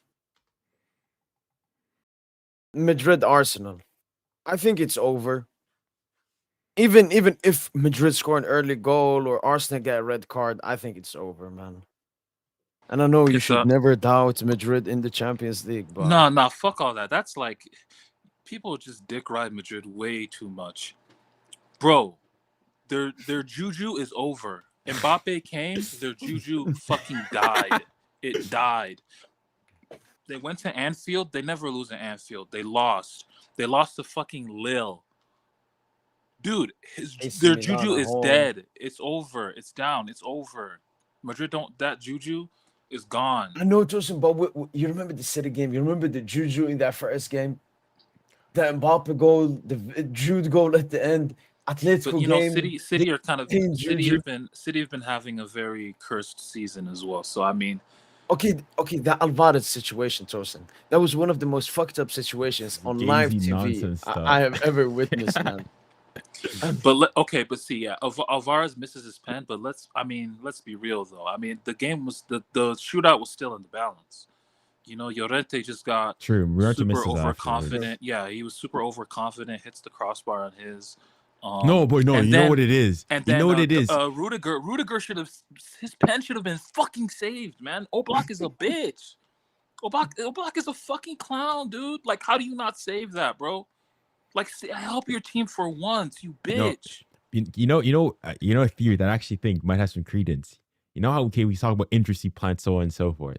I think Real Madrid have their own plans. You think of Llorente, ex-Madrid player. You think of back before Kovacic giving the ball up for them to score in that first leg, ex-Madrid player. You think of the amount of players, ex-Madrid. Wait, think about this. Mbappe. He's technically always been a Madrid player. Imagine the times he's costed us in the Champions League. Before, pre-Madrid. But yeah, Tosin, I don't know if the Satanism is over, man. Yeah, it's you can have. Yeah, no, Madrid not going through. I'm even so sure it will not happen. I can make like if it happens, I would have to do like a forfeit or something because I just don't see that happening. What that they go through. That Madrid go through, yeah. If there's any club I'm not betting, it's not Madrid. It's not Madrid. Do it for Dortmund or something like that, because, like, even though I want them to do it because to shut up Arsenal fans and get them humble again, the juju it can listen. Papa Perez could start, sending some wire transfers. Hush hush crypto. Dude, it's Euros. not happening. It's not happening. Like they could. It's just not happening, dude.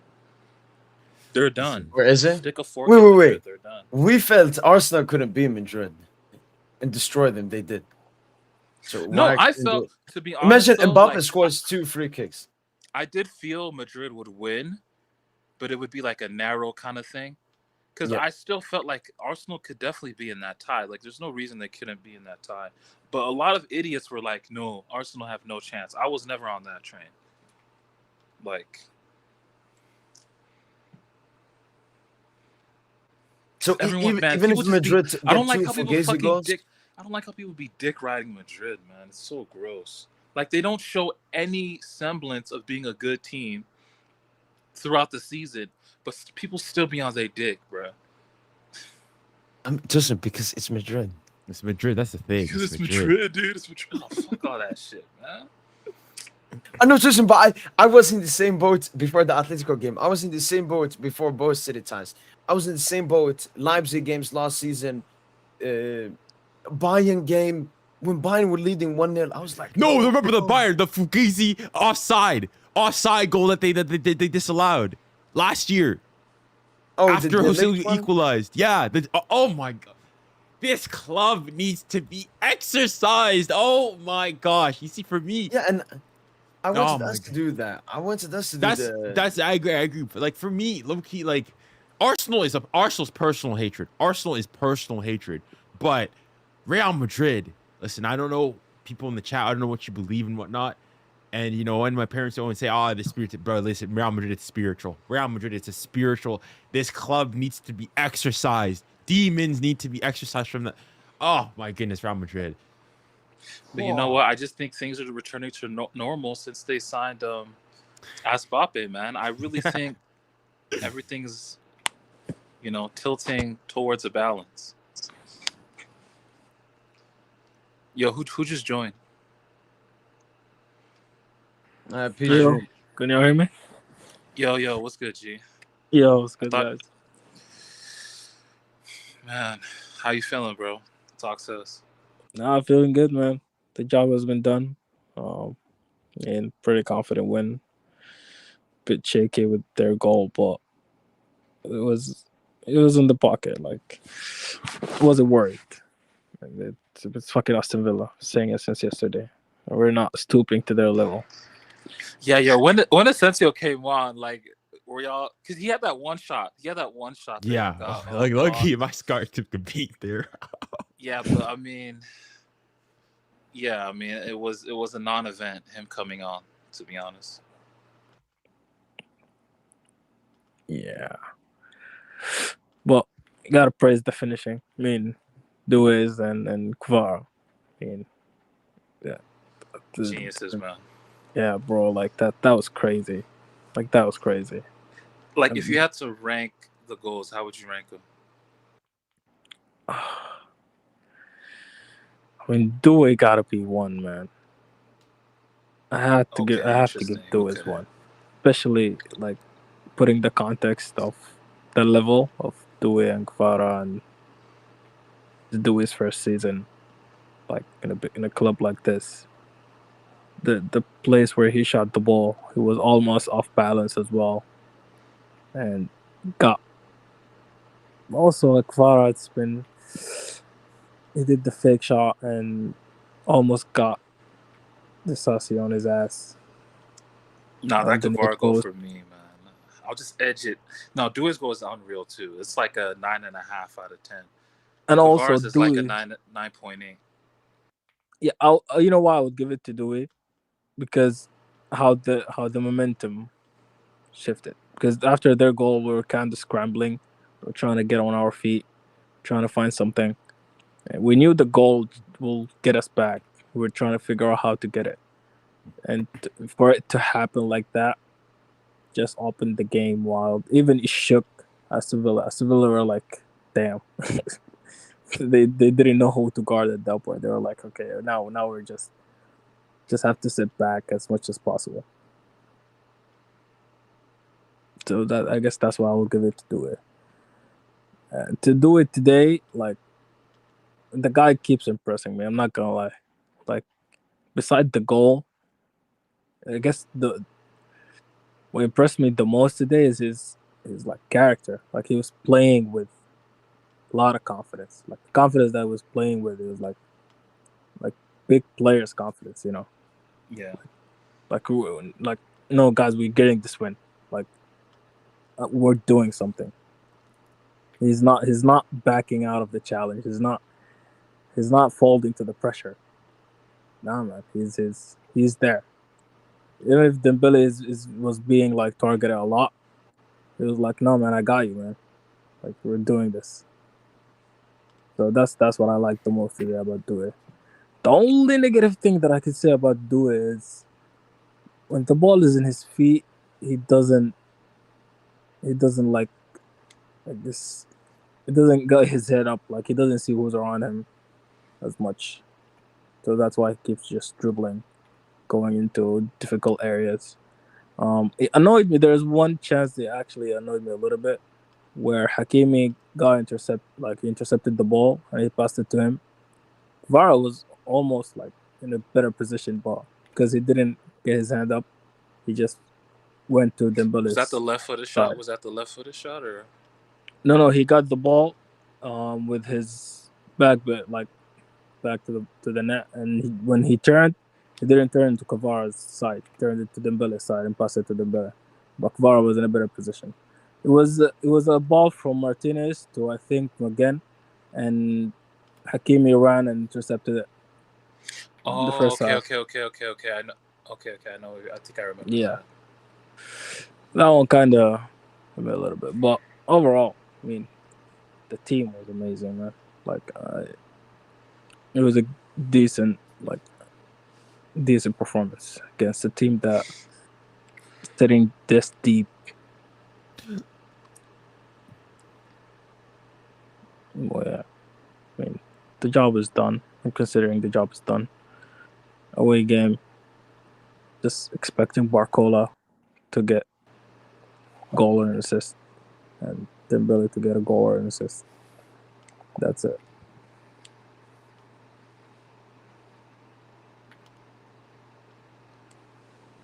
Yeah, man. Like, who do you who's your man of the match? Oh, Kvara has to be Kvara. Kvara, right? Yeah, it has Yeah, to be. yeah. Like, not only because of his like offensiveness, but his defensively the guy was tracking back. He was like checking bodies. He was Nah, shrugging he's just people. a magical player, man. Yeah, man. He was doing it all today. Has to be Kvara. The nutmeg on McGinn, like, putting that Dewey shit was through. dirty. Oh, Playing if Dewey only through Hakimi scored that, man. That the one, yeah, the disallowed goal for Hakimi, bro. That pass was insane, dude. Yeah. Like, Or even Dewey, that Dewey moment as well, man. Doing the roulette into the box. Yeah, the roulette and that. Yeah, bro, that man. was so crazy. I thought he'd get a shot off there, but yeah, the fact that it got blocked, that pissed me off, man. Yeah, he took just one extra step because he opened the angle. Like, the angle was there to shoot, but he just took one extra step, allowed the defender to track back and block the angle. But man, you can see the guy is building to be something. Like, yeah. Just nothing to say. Like, Barcola are like are in trouble. Yeah, trouble, Barcola, I must say. So wait, would you switch the front three, or you keeping it as is? What, for the away game, you mean, or? Yeah, the away game. No, actually, the away game, I will start Barcola. That's the thing. So ahead of who, I still back don't on the know. bench? I still don't know ahead of who, because Barcola would give you a lot, like, in the space behind the defenders. Yeah, even in today's game, like, that's food. yeah, like he will attack that space. Like, he's better at that. Like, ever since last year, like Sociedad game, you can name a lot of games where would attack that space perfectly. So I would want to start him, but you know what? That's Lucho to figure out. Yeah, we got 6 days, man. We got 6 days to prepare. So yeah, exactly. We don't even have a game in the middle. Oh yeah, honestly, bring that game back, bro. Why did we take a break? Aston Villa not worth it, bro. No, they're gonna get Sunday. ass It was on a Sunday.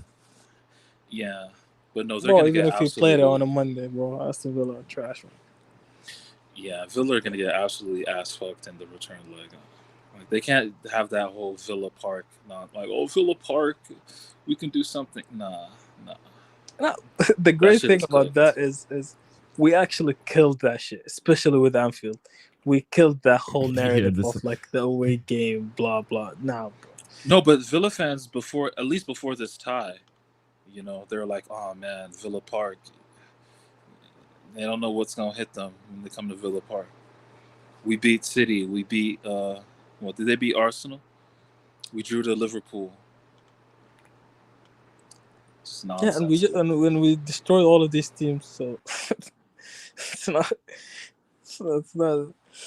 They're just doing it. I mean, in the league, everything like home advantage is big because in the league, every team is like a point will make a difference. The context is completely different. But I think team will understand like after the game that we played at Anfield, like the advantage doesn't work against PSG. You know?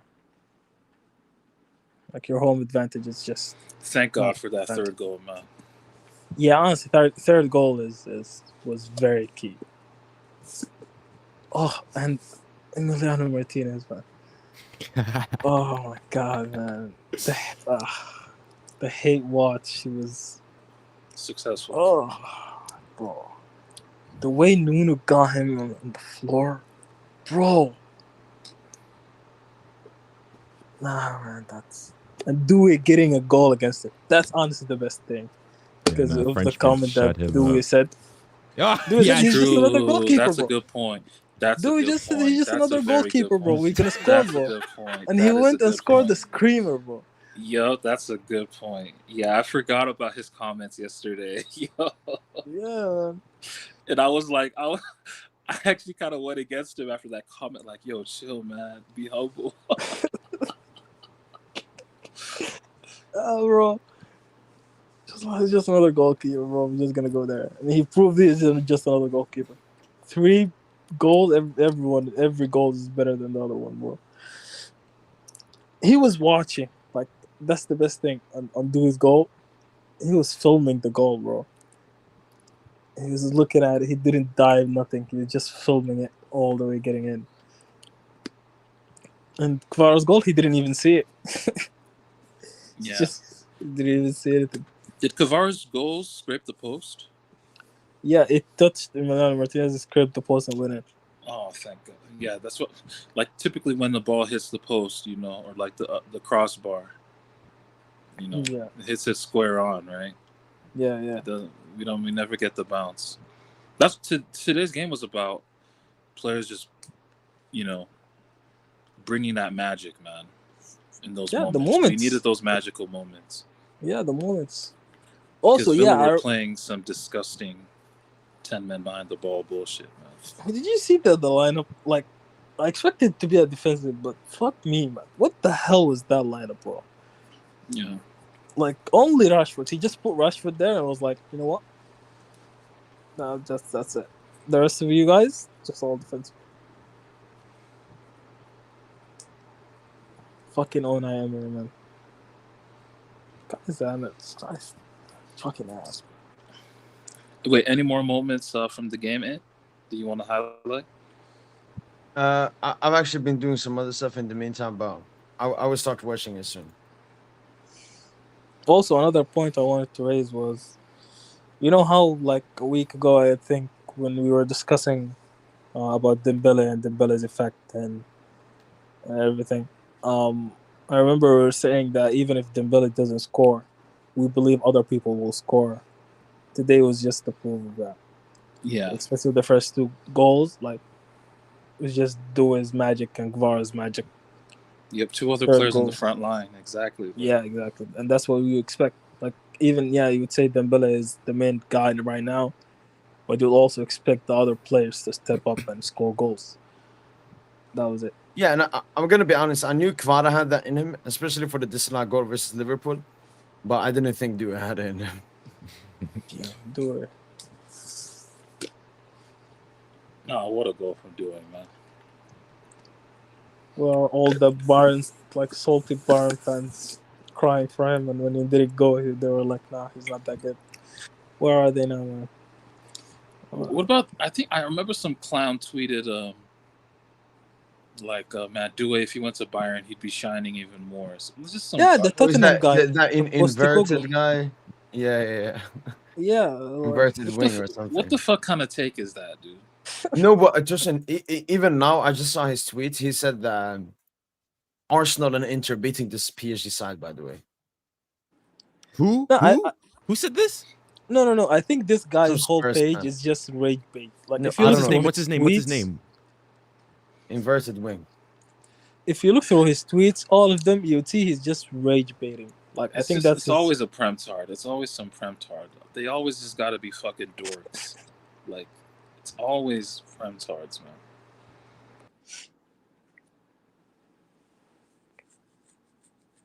he's just rage baiting. Because I think he also said something about Mbappe and Madrid yesterday. His whole page is just rage baiting, trying to get reactions from people.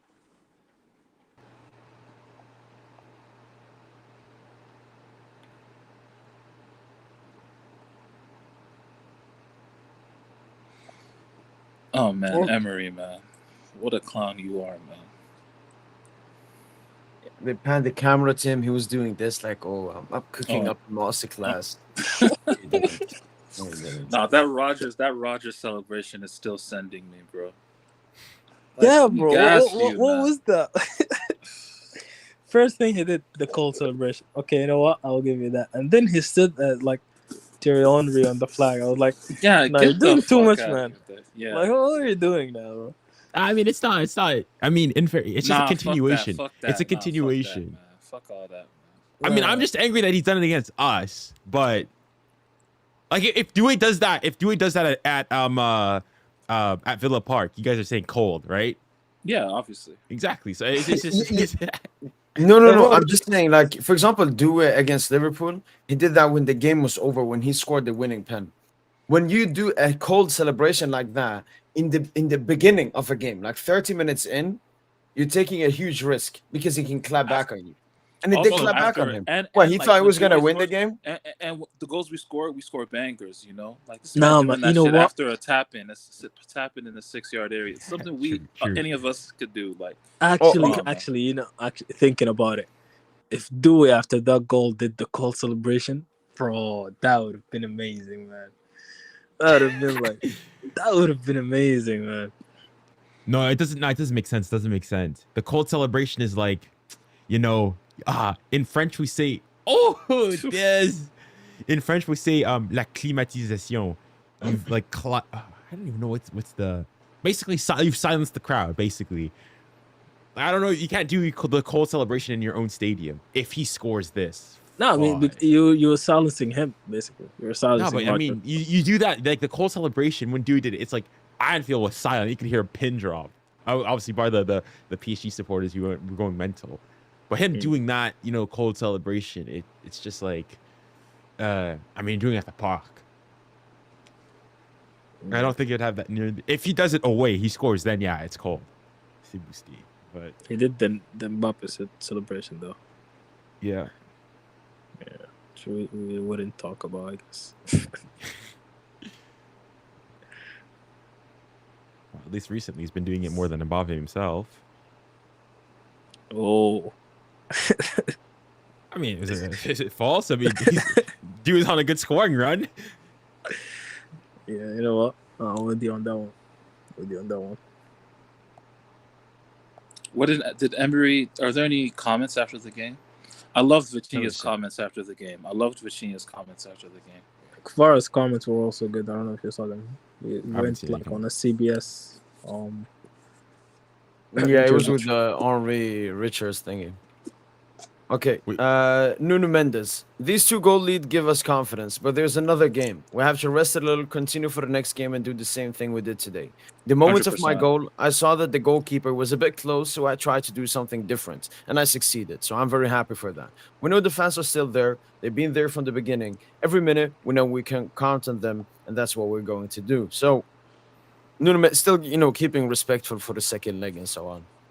Luis Enrique, what I appreciated most was the mentality. The team showed personality and character. We're happy because the results is very good. But we need to have the right mentality to try to win the second match. We've always said that when you play a match of this importance, you have to control your emotions. Nuno Mendes again. The 3rd goal gives us more confidence. 2 goal difference is good, but we have to keep going. We still have 1 game to play, 2 goals. I think it's nothing. If they score first there, we'll have difficulties because they will be at home. The opening goal, the coach tells us every day that if we concede a goal, we have to keep going, that we always play the same game. We're strong with the ball. We have to defend with the ball, and we know that the space will open up, and we try to find these spaces. Today we succeeded. We played a good match, so it's good. Luis Enrique, I think we saw a match that was what we expected against a close opponent with good counterattack possibilities. We controlled the match. That was our goal. It's always difficult against these type of opponents, but we were consistent. They were decisive the first time they came into our area. It put us in a bit of a doubt, but this team showed again that it was ready. Then there was that goal from Desiree Doué, which allowed us to go into the half with more confidence. Things are off to a good start.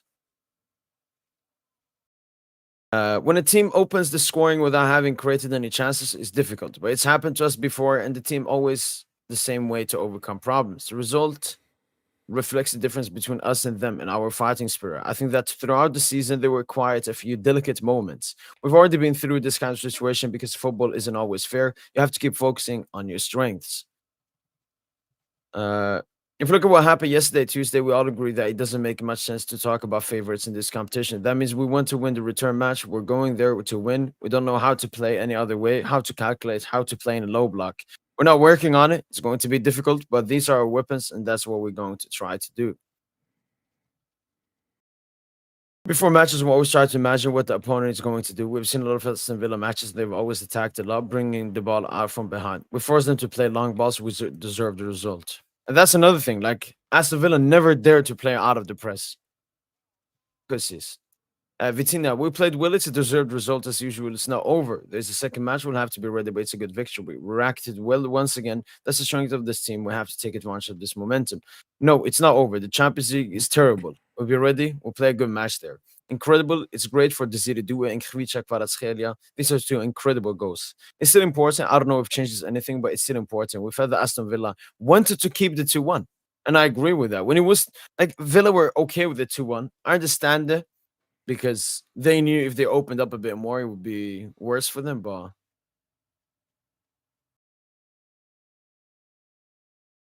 yeah. Oh, Kvaratskhelia on Instagram posted like a picture of him and then wrote, "Le travail n'est pas terminé." Job's not done. Job's not done. Yes, sir. Oh. Yo, this is fucking Villa, man. The job was done when we got them, man. No, I like it. I like it. But I Job's like not the humble finished. No, I like Yeah, the I like the mentality, humble you know, gimmick. I'm- Yeah, I I'm like the loving humble gimmick. mentality. Yeah, but Tosin, you know these PSG players, they see the Villa players as just pussies. They don't have any respect in their head with these Villa players. No one. They were like, even you, Rogers, we've seen you cook in the Champions League here and there.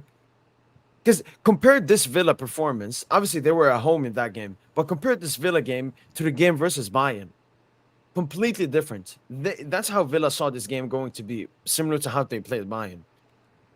But they had no chances. Nothing.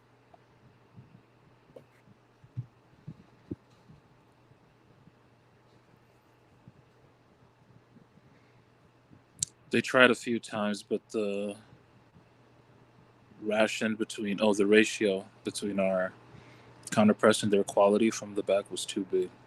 Yeah, I agree. Like, there were just so many times, every time they were down the sideline, we had like 3-4 players swarming the ball.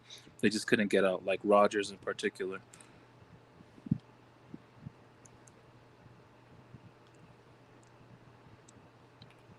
And then once they played Disasi there, it was like, it's easy to, he was even more of, it was easy to just let him get on the ball, and that's a press trigger.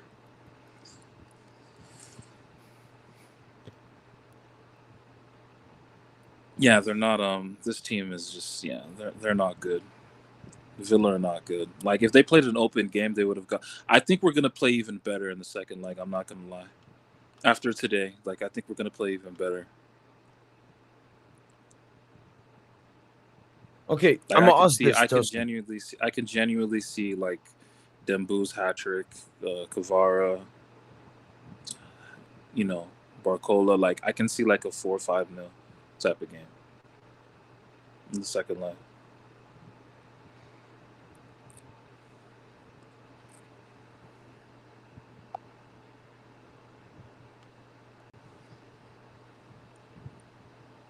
I mean, bro, you can keep clipping it, bro. Like, bro, in our winged kits, we're unbeatable, bro.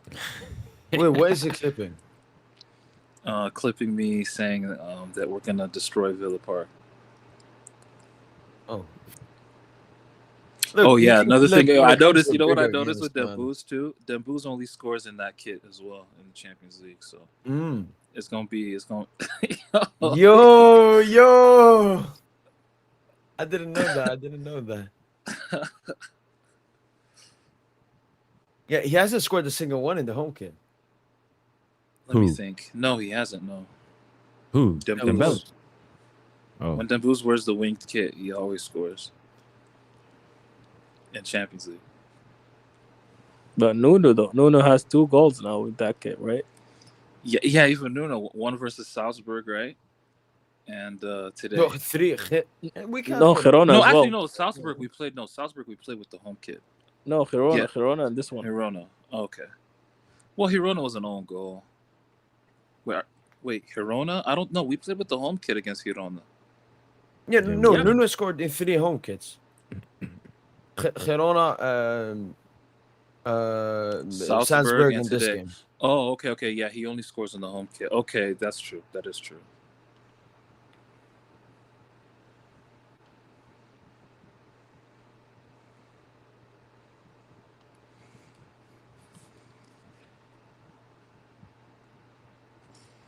So wait, what do you guys think they will, like, the formation they will play in the away game? Nah, same shit. Just same old. No, they're definitely not gonna do that. Who, Aston Villa? Yeah. No, they can't. They can't. Which goal is that? I don't know, but look, just Oh, look that's at probably Luis the and third. I think guys. the It's third definitely one. the third. That's It's definitely that's the third one. Yeah. Enrique gave that definitely reaction the in the third. third one. I love Enrique. Such a passionate coach. Oh, wait, he's saying we can't wear the wing kits at Villa Park? Wait, why?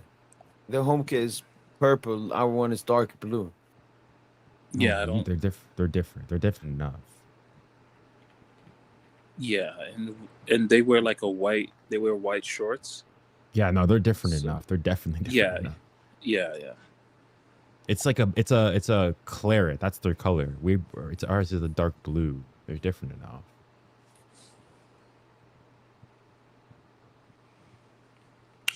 Yo, Lucho celebrated just like how I did on that third goal, man. That's Dembele on the penalty. Yeah, the Dumped in front of penalty Liverpool. shootout. Yeah.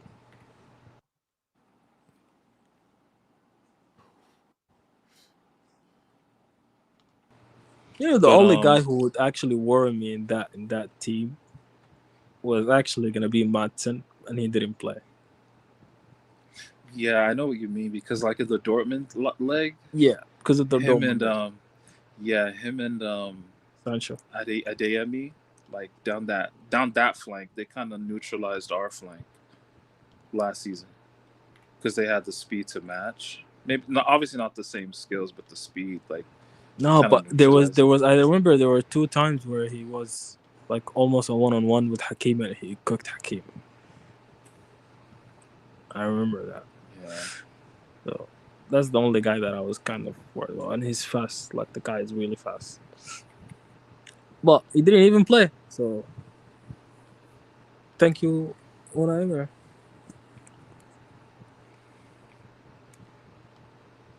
No one in that team stood out. Like, absolutely no one. Nah, no one, dude. Like even Kamara was so ass. Like No, Kamara was not existent. Like when He was Onana ass. came in, he was more effective than Kamara. yeah, I get what yeah.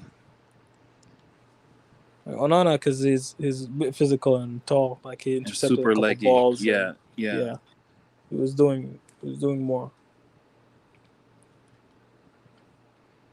So why wouldn't he play him though? Because if you're playing defensively, you're better if you play someone like that.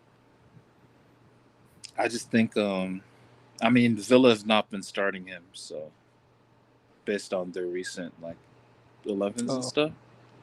Yeah, maybe. You're Yeah. right. Oh shit, Leon play United tomorrow. Okay. Oh, my yeah, goodness. yeah. The United hate. the I mean, shit talking between Onana and Matic.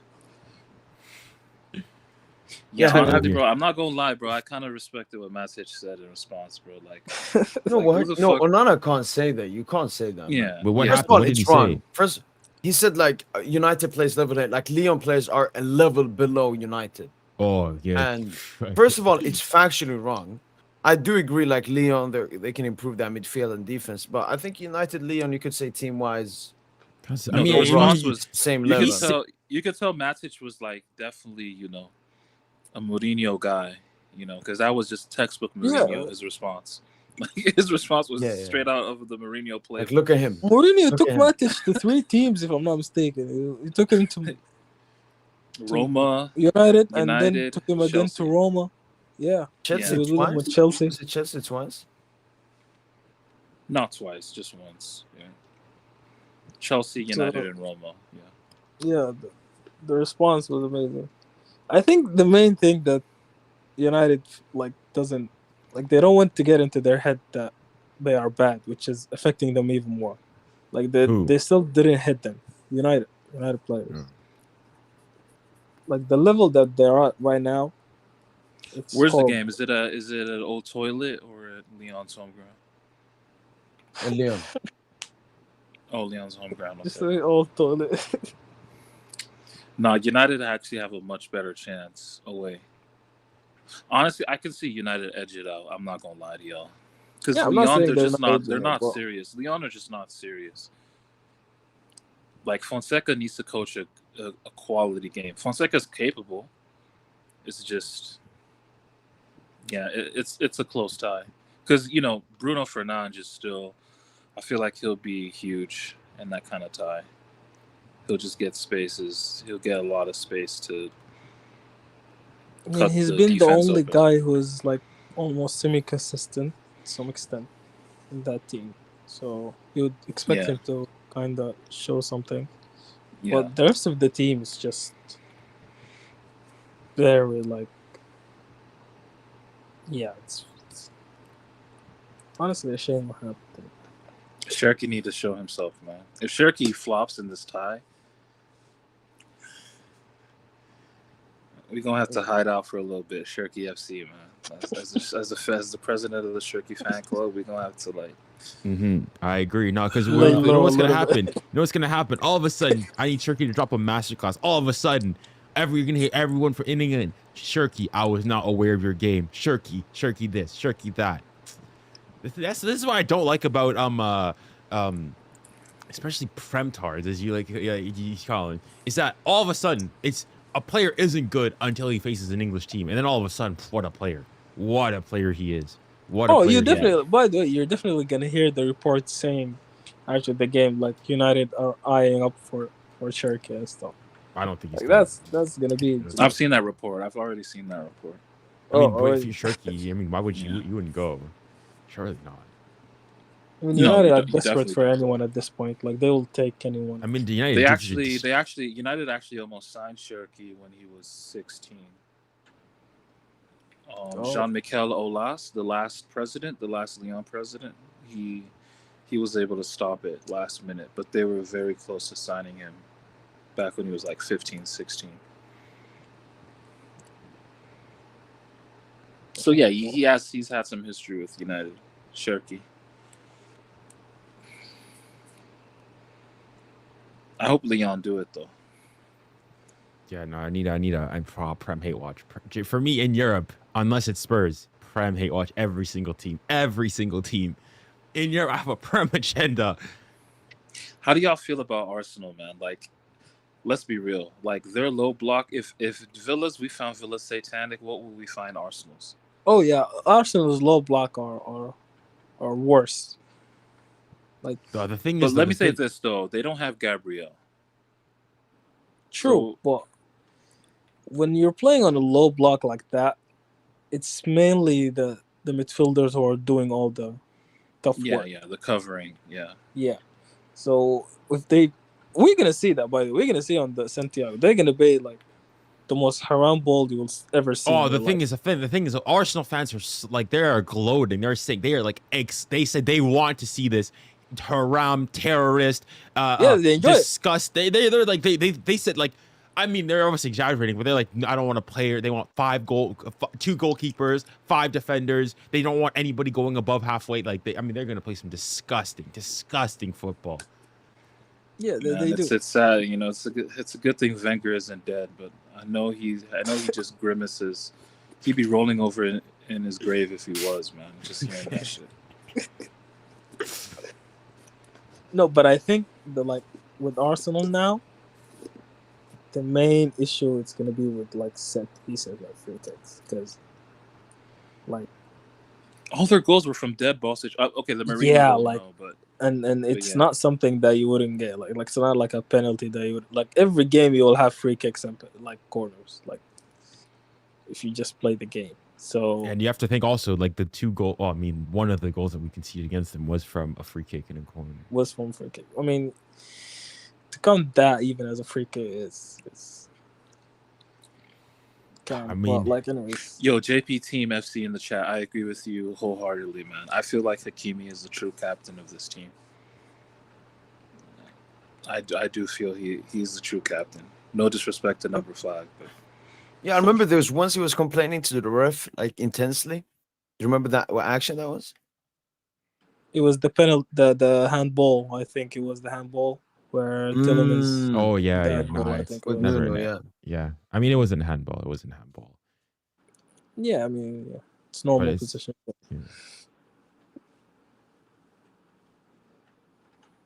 Yeah, no. Oh, Marcus Stocks all-time low, man. Thank God, man. yo, relax. Will Saka cook again? Did Saka cook in that first leg? For the people that watched the game, No. Which Well, against against- them or against the Real Arsenal, game? yeah, Madrid? Arsenal, Real. No, Oh, yeah, Saka he did. cooked. He was good. He was Saka good. cooked. He cooked. Like he cooked Alaba a lot, even Yeah, he and cooked. to He the was point sending that him. Bellingham went back to support Alaba, Yeah, that's a but double Bellingham team. got cooked again. So Yeah. Saka played well. I think. Wait. Were both fouls caused by? Second one was caused by Saka. I think the first one was also caused by Saka. Yeah, both of them were. I think he got subbed after that first one. Yeah, he got subbed after the the second two one. goals. The second one, because he was reacting to the free kick as he was walking back.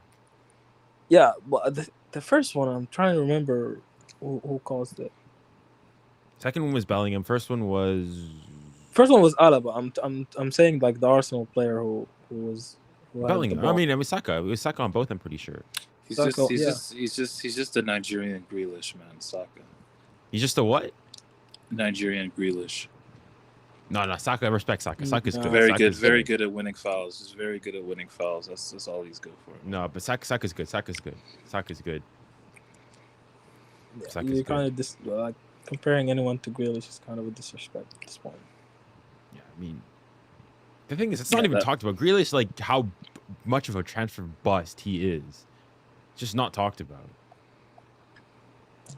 Playing itself, like He's not relevant like that, to be fair. yeah, like bro, he only just take the ball, 2-touch, pass it back. Like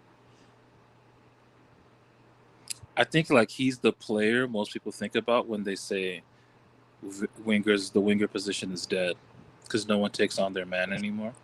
Like is the that he player they used have to. in their head when they think about that is Grealish.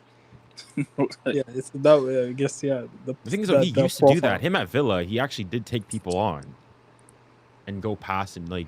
Yeah, because he had space. He had. Well, no, it's one-on-ones. because he was the main guy. They Well- like at City, you're so scared of losing the ball that you won't like. That's where like, even like, I really do think like, do you think that Doué, what he's doing is flicks and tricks and so on and so forth? Do you think he's doing it at the beginning of the season? If like, I think the fact that Luis Enrique sort of put in French we say put like, il a mis de l'eau dans son vin, he put some water in his wine, to sort of like okay, calm down. Because then it allows him to actually just go and take on his man. And I think he's been good in really getting his players to go and take on their man and actually not be afraid of the one-on-one duel. And if they lose it, fine, they go again. But with City and Pep, it's like you're so afraid of losing the ball that you do this, sideways passes, backwards passing, so on and so forth.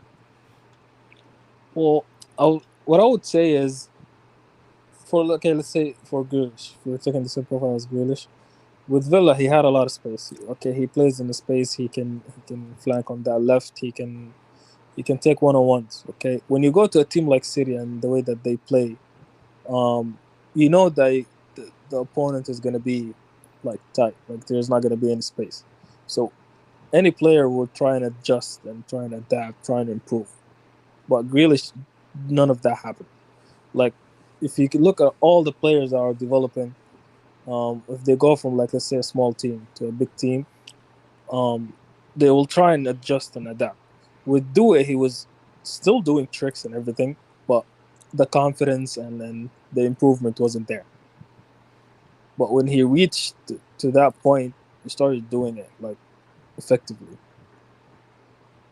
And okay, if I say again for let's say Dembele last year was effective, but he wasn't scoring. But the confidence was there, and he evolved it. Like once he got into PSG and he knew how everything is being handled, how Enrique wants to play, he evolved around that. like play style and improved in his finishing. So Grealish just didn't improve. Like Doku came in and improved and took his spot, basically. Look at Savio now. Savio, when he came in, he was still dribbling and everything, but he didn't have that confidence when he came in. But now Savio playing well. And on the other hand, you have the guy, Matheus Nunes. Guardiola literally called him dumb the other day. It's like he's not good at midfield. He's not. You know that what's smart. so funny about that Nunez quote from Pep? I think a couple years ago when Manchester City played Sporting Lisbon in the Champions League, this was when Matheus Nunes was still at Sporting Lisbon. He said Matheus Nunes is the best player in the world. Now, I know that's hyperbole, but Nunes had an incredible game. I think they lost 5-1, but Nunes was insane. Like his dribbling, his play under pressure. Pep came out after that game and said, this Matheus Nunes guy is arguably the best player in the world because he was that good on the night. So for you to do a full 180 and then call him like not clever enough, I guess that's what he said. He's not clever enough to play in the middle. He doesn't have the composure to play in the middle. That's wow. That just goes to show Pep really be talking out of his ass 90% of the time, bro. Like a Pep compliment doesn't mean shit. No, like for example, if you're in the position of like Nunes, and you hear your coach saying that to the world, like that point, like, and he's already not playing well in the position that he got put in. Yeah. Has Lucho ever shit on a player? Like with the only thing I remember was after the Bayern game, so a bit indirect when he said, "Oh, we know what players we need to replace." That's what he said. Yeah, that was too far, dude. Like, and I remember some people were like, "Oh, that's to Dembele," but I think he meant that to Colo, possibly Skriniar, Asensio as well, probably. Yeah, did you see the backstory of his beef with Asensio? No. Wait, what? So apparently, his beef with Asensio was he called out Asensio in front of the whole team. Yeah. He said, like, yeah, you've been half-assing it in training. No wonder you've been shit in the games. Damn. Like, you've been and you actually look at his XG. Asensio's XG is nuts, like, in the league. Before he left, obviously before he left for this loan stint with Villa, he had, like, 5 XG or something. And, like, a 2-goal return. Yeah. And Lucho's like, no wonder you've been shit. Like, you're half-assing it in training. And Asensio took accountability, you know, even though he probably was, I guess, I don't know what the word is, but grumbling behind closed doors. Yep. But he took accountability and he apologized to Lucho. But by then it was over. It was over. Then it was. When Lucho bends you, he bends you, bro. Like Skriniar, bro. Skriniar last season at the start of last season, Skriniar played the most minutes, bro. Played the most minutes. He had the most minutes on the team, like to start in his tenure.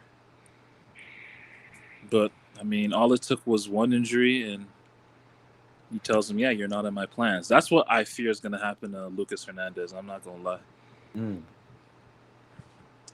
Nah, Lucas is still like. Nah, I don't think that will happen. Nah, I think it's over, dude. I'm going to be real. I think it's over for. I know, but like even last season when he started Beraldo ahead of Lucas Hernandez, for me it showed me that I don't think he raised Lucas Hernandez that highly. You're talking of the Sociedad game first leg, right? Yeah. Because at that time, Nuno was still recovering, and Lucas Hernandez was the first choice left back. But just came from Brazil. Out of nowhere, Beraldo just came from Brazil, and out of nowhere, first leg Sociedad, he benches him. That's so true. Like, for no reason, too. Like, and he admitted it was a tactical reason.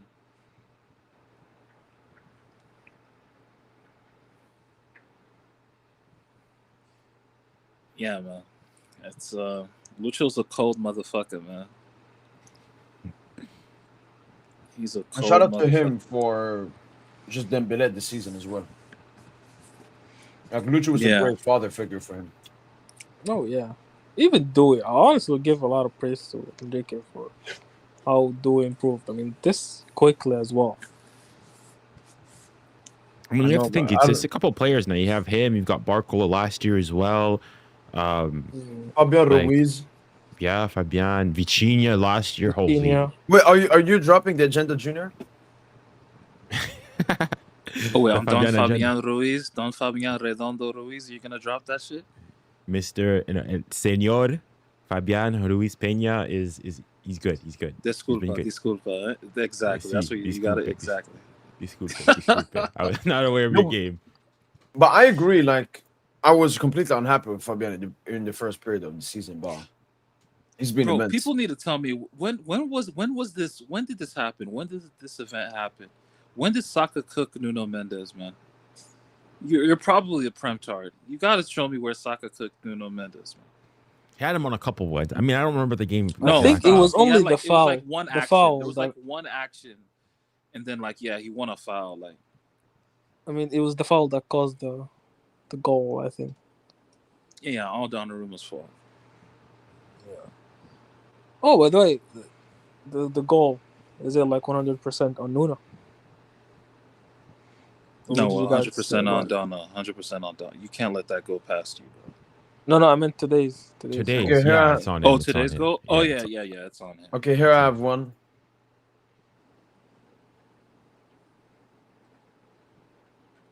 Yeah, you got that in there. I don't know why fucking Nuno does that, man. When he locks his legs and then Yeah, he did it against Yamal. I remember on the goal. Oh, of course. How many times he gonna replay that? Like, that's a shot. That's just a shot.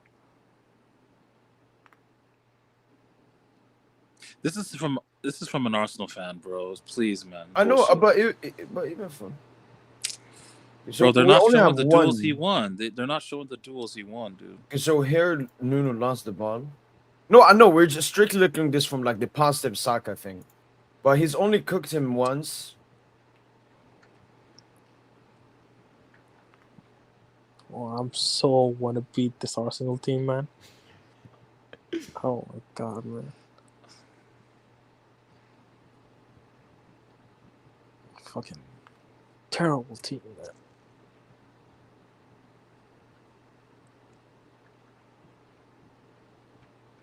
Okay, so yeah, only Like once. Saka's just not, I'm sorry. I just can't be a Saka. He's just not a wow player. He's not a wow type of player. And I shit on Dogmal for less. You know, he's not a Dogmal. He's not a Dembele. Like, he's just Saka. He's ordinary. He's just an ordinary player, dude. I'm sorry. Like, I could never gas that.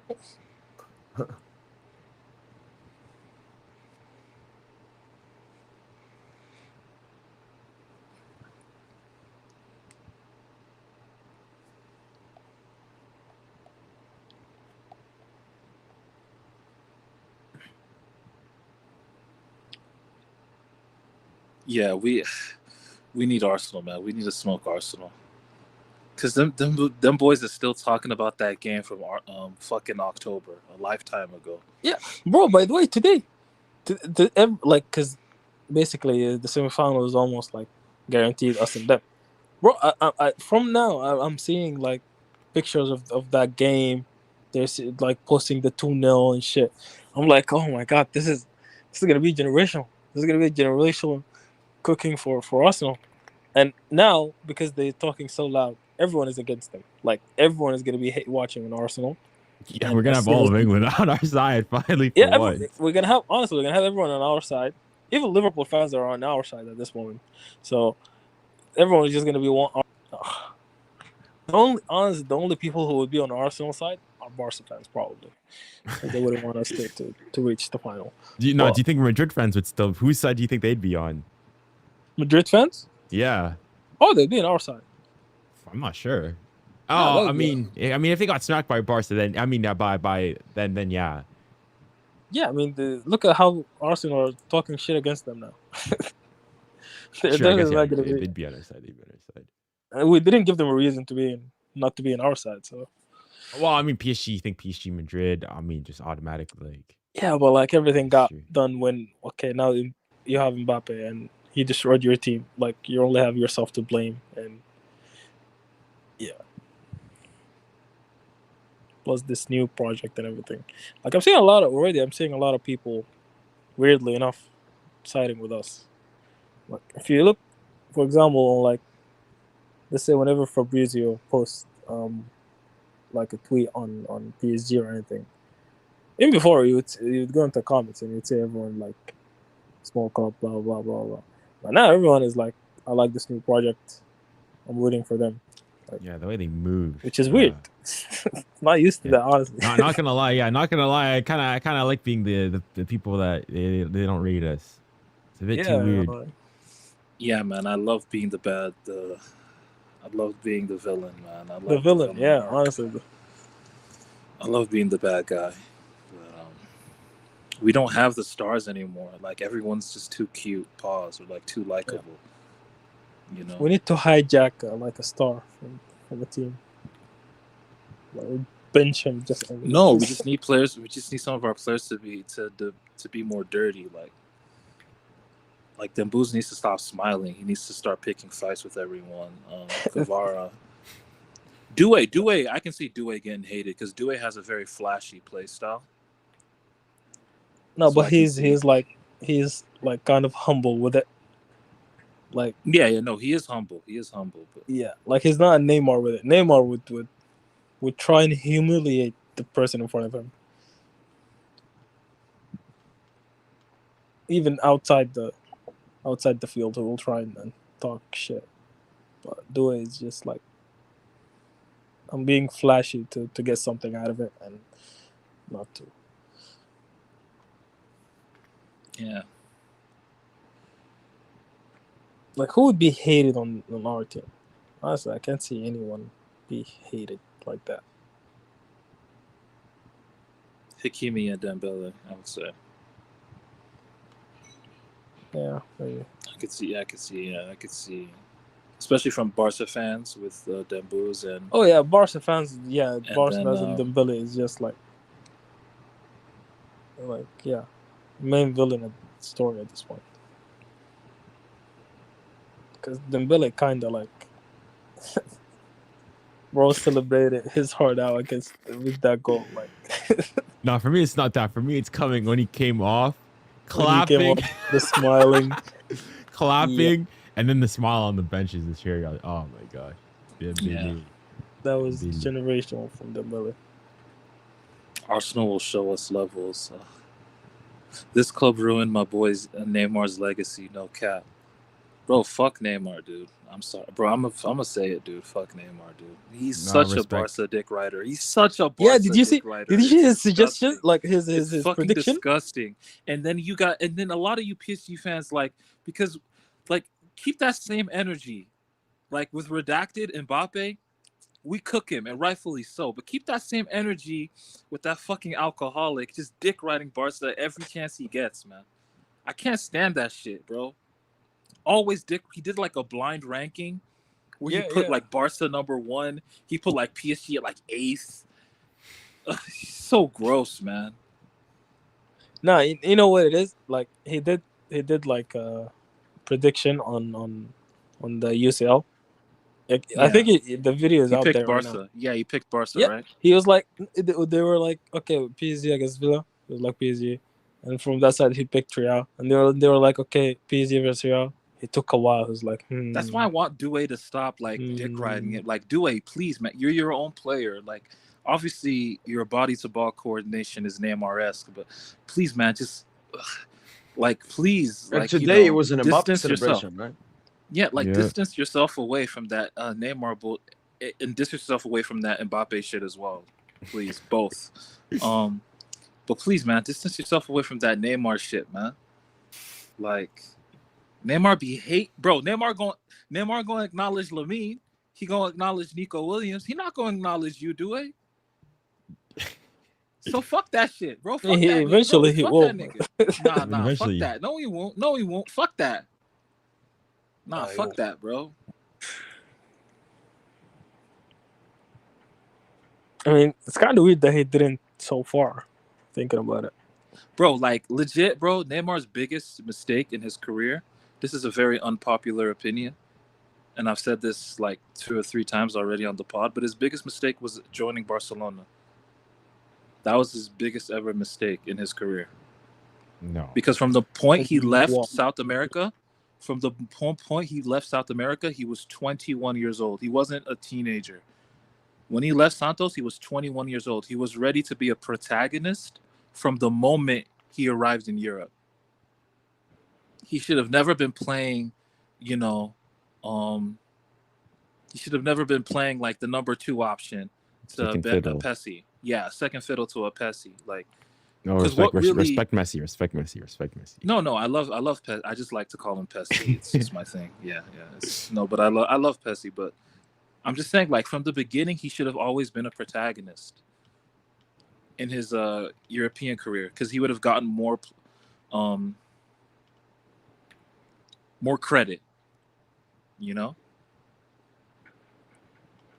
He feel like took his own team. Yeah, he should have had his own team. He was 21 years old. He was more than mature enough. He was already the face of the Brazilian national team. By that time, he had over like 30. He had like 30 to 40 international goals. He was already his own man. Like he should have been a protagonist from the moment he came to Europe. Okay, I get what you mean, but I can't agree with it honestly. Is like the move they had, like besides being the personal part of it, him being wanting to play with Messi and all of that. Well, Nah, yeah, that's that gay shit. Like I need to play with Messi, all that. like they were like okay, where would you say he should go from? Paris Saint Santos? Germain. Or directly to PSG? Yeah, he should have come to like obviously because I'm a PSG fan, I'm gonna say some shit like that. But he was kind of flirting. He was flirting with the idea of coming to PSG in 2011. I mean, there's a whole feature on it on French television. Yeah, I think he mentioned Ronaldinho or something like that, right? Or was that something else? But look at what Neymar's become. Look at what he's become since that. Like people like to say PSG ruined it. No, Neymar, he ruined himself, man, with those injuries, man. Yeah, I think it was just. Yeah, but that wasn't his fault, Tosin, man.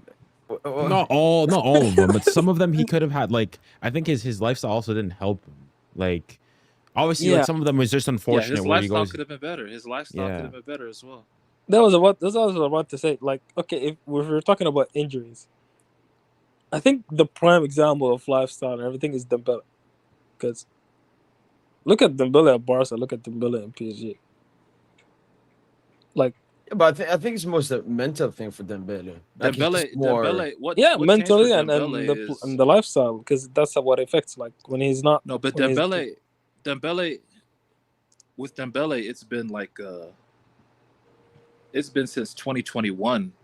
He's been on this regimen since 2021. It's been like a 4-year journey with Dembele to get to this point.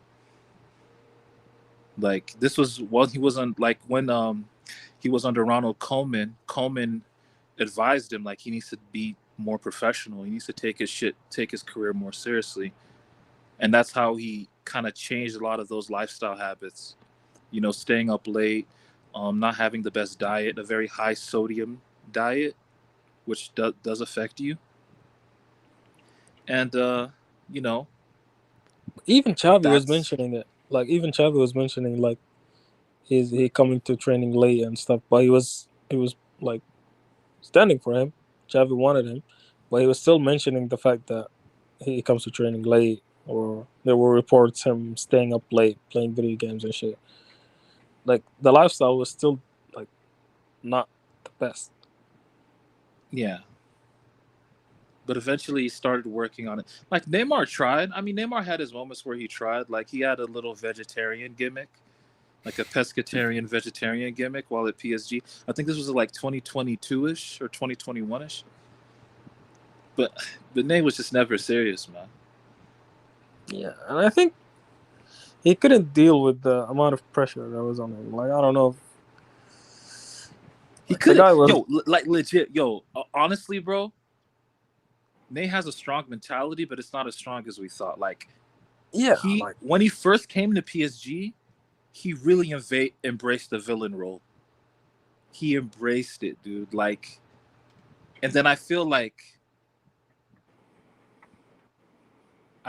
by that Champions League run, he couldn't take it anymore. Like after yeah, that, especially after especially after the final and how fans were like acting and the and how he Tuchel was getting thing, cooked. Yeah. and Tuchel thing and everything. Like, at that point, I think he lost it. Like, it was like, that's He succumbed to the pressure.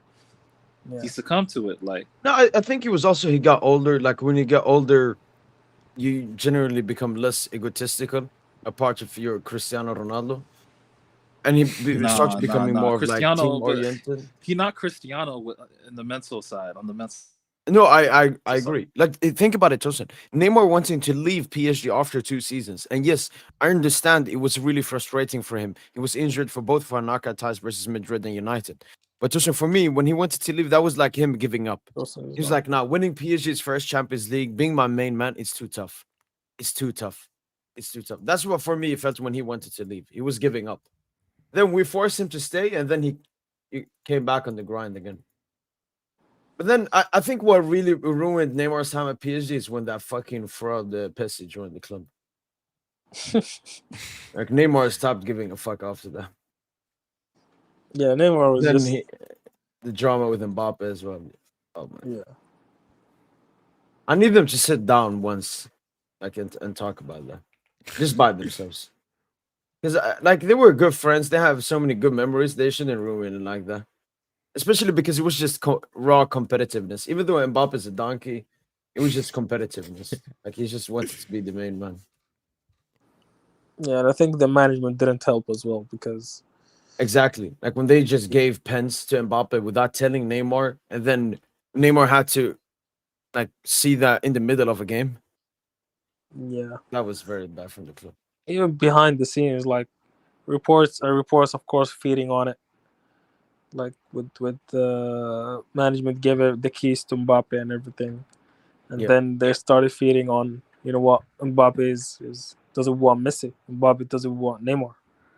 Mbappe is telling the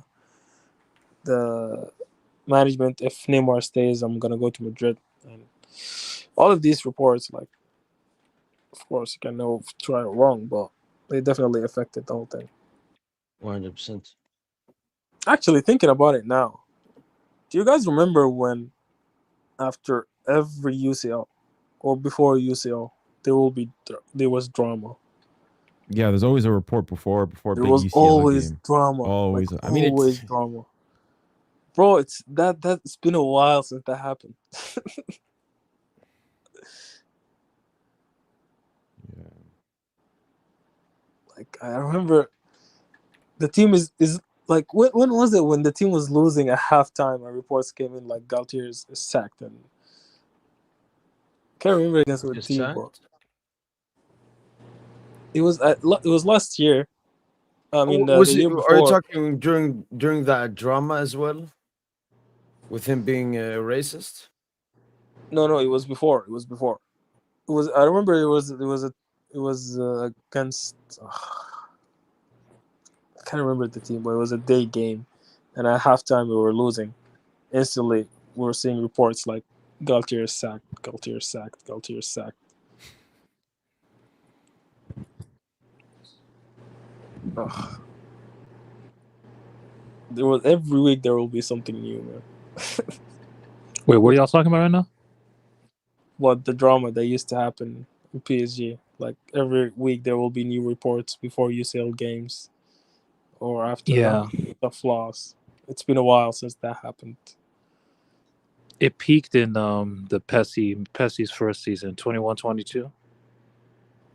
That's when it peaked. There was a new story every week, man. Even with like second year with Mbappe being a bitch and everything. Like that was Yeah, actually, no, you're right. It probably peaked the following season. You're right. Yeah. Yeah, when Mbappe was quote unquote handling the project.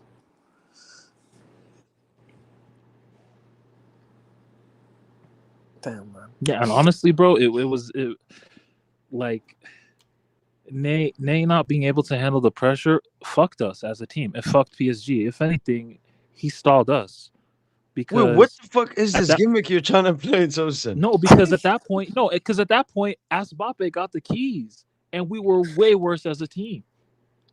We got way worse as a team because it's much better if Nate is like the leader of the Yep.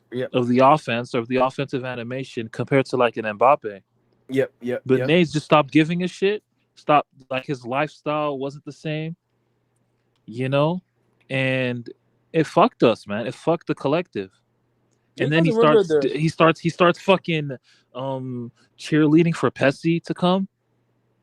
Just ruined he ruined it. He fucking ruined it, dude. What game you talking about? What game? I'm not talking about a game.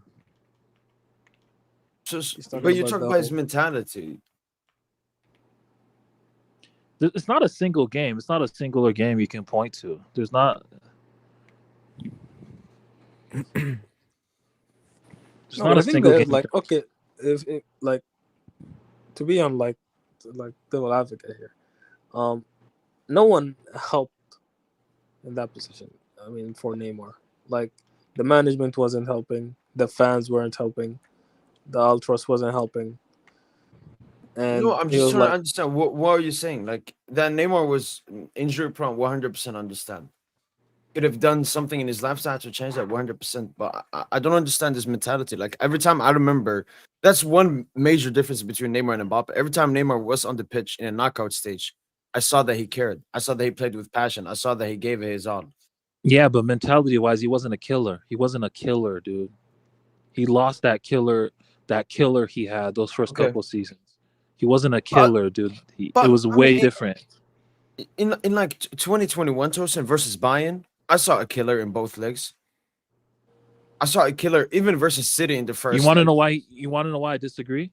Because after that tie, he went to the media and said, "I'll score in the next tie. I'll score in the next tie," and that was Manchester City coming up.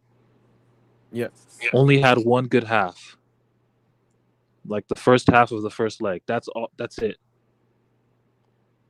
Was subpar in the ensuing three halves. He wasn't the same killer. Yeah.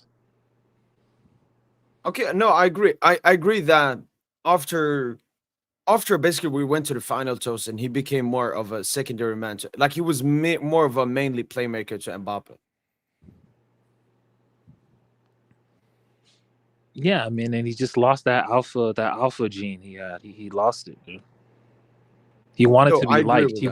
He looked like someone that wanted to be liked, His first couple seasons, he didn't look like someone who wanted to be liked. He didn't give a fuck. Yeah, I think that final really hurt him, like that, because I think, like, he saw the opportunity and he had his hopes up. Like, he had, like, basically he was saying we're winning this, and his mind was like, we already won this, and he played so well, like, in that run. So yeah, it was like, okay, we're winning this, and when we didn't, I think he got hurt the most. And no, it fucked him. Yeah, if he wins that Champions League, doesn't he win the Ballon d'Or? Because I know everyone was pushing for Lewa up until that point. That year, yeah, I mean, yeah, but that only got announced like after the Champions League final. I'll be like, if it was Neymar, they would have cared. Yeah, I swear, I don't think they. Because they were trying to crown a new king of the Champions League. Yeah, and also I would think, like, Al Khalifi he would have pushed for that Ballon d'Or like crazy. Like, they wouldn't have canceled it just like that. Like, Al Khalifi having one of his players and an opportunity to win a Ballon d'Or, and they just cancel it. Nah, that wouldn't roll with him. But yeah, I mean, I think, since then he's realized, man, I just really want to be loved. and he sees like Barca's internet presence, and he's just dick riding the. He didn't give a fuck about no Barca in 2017 when he first came. Fast forward 8 years later, he's just on their nuts. Ugh, it's so gross, man.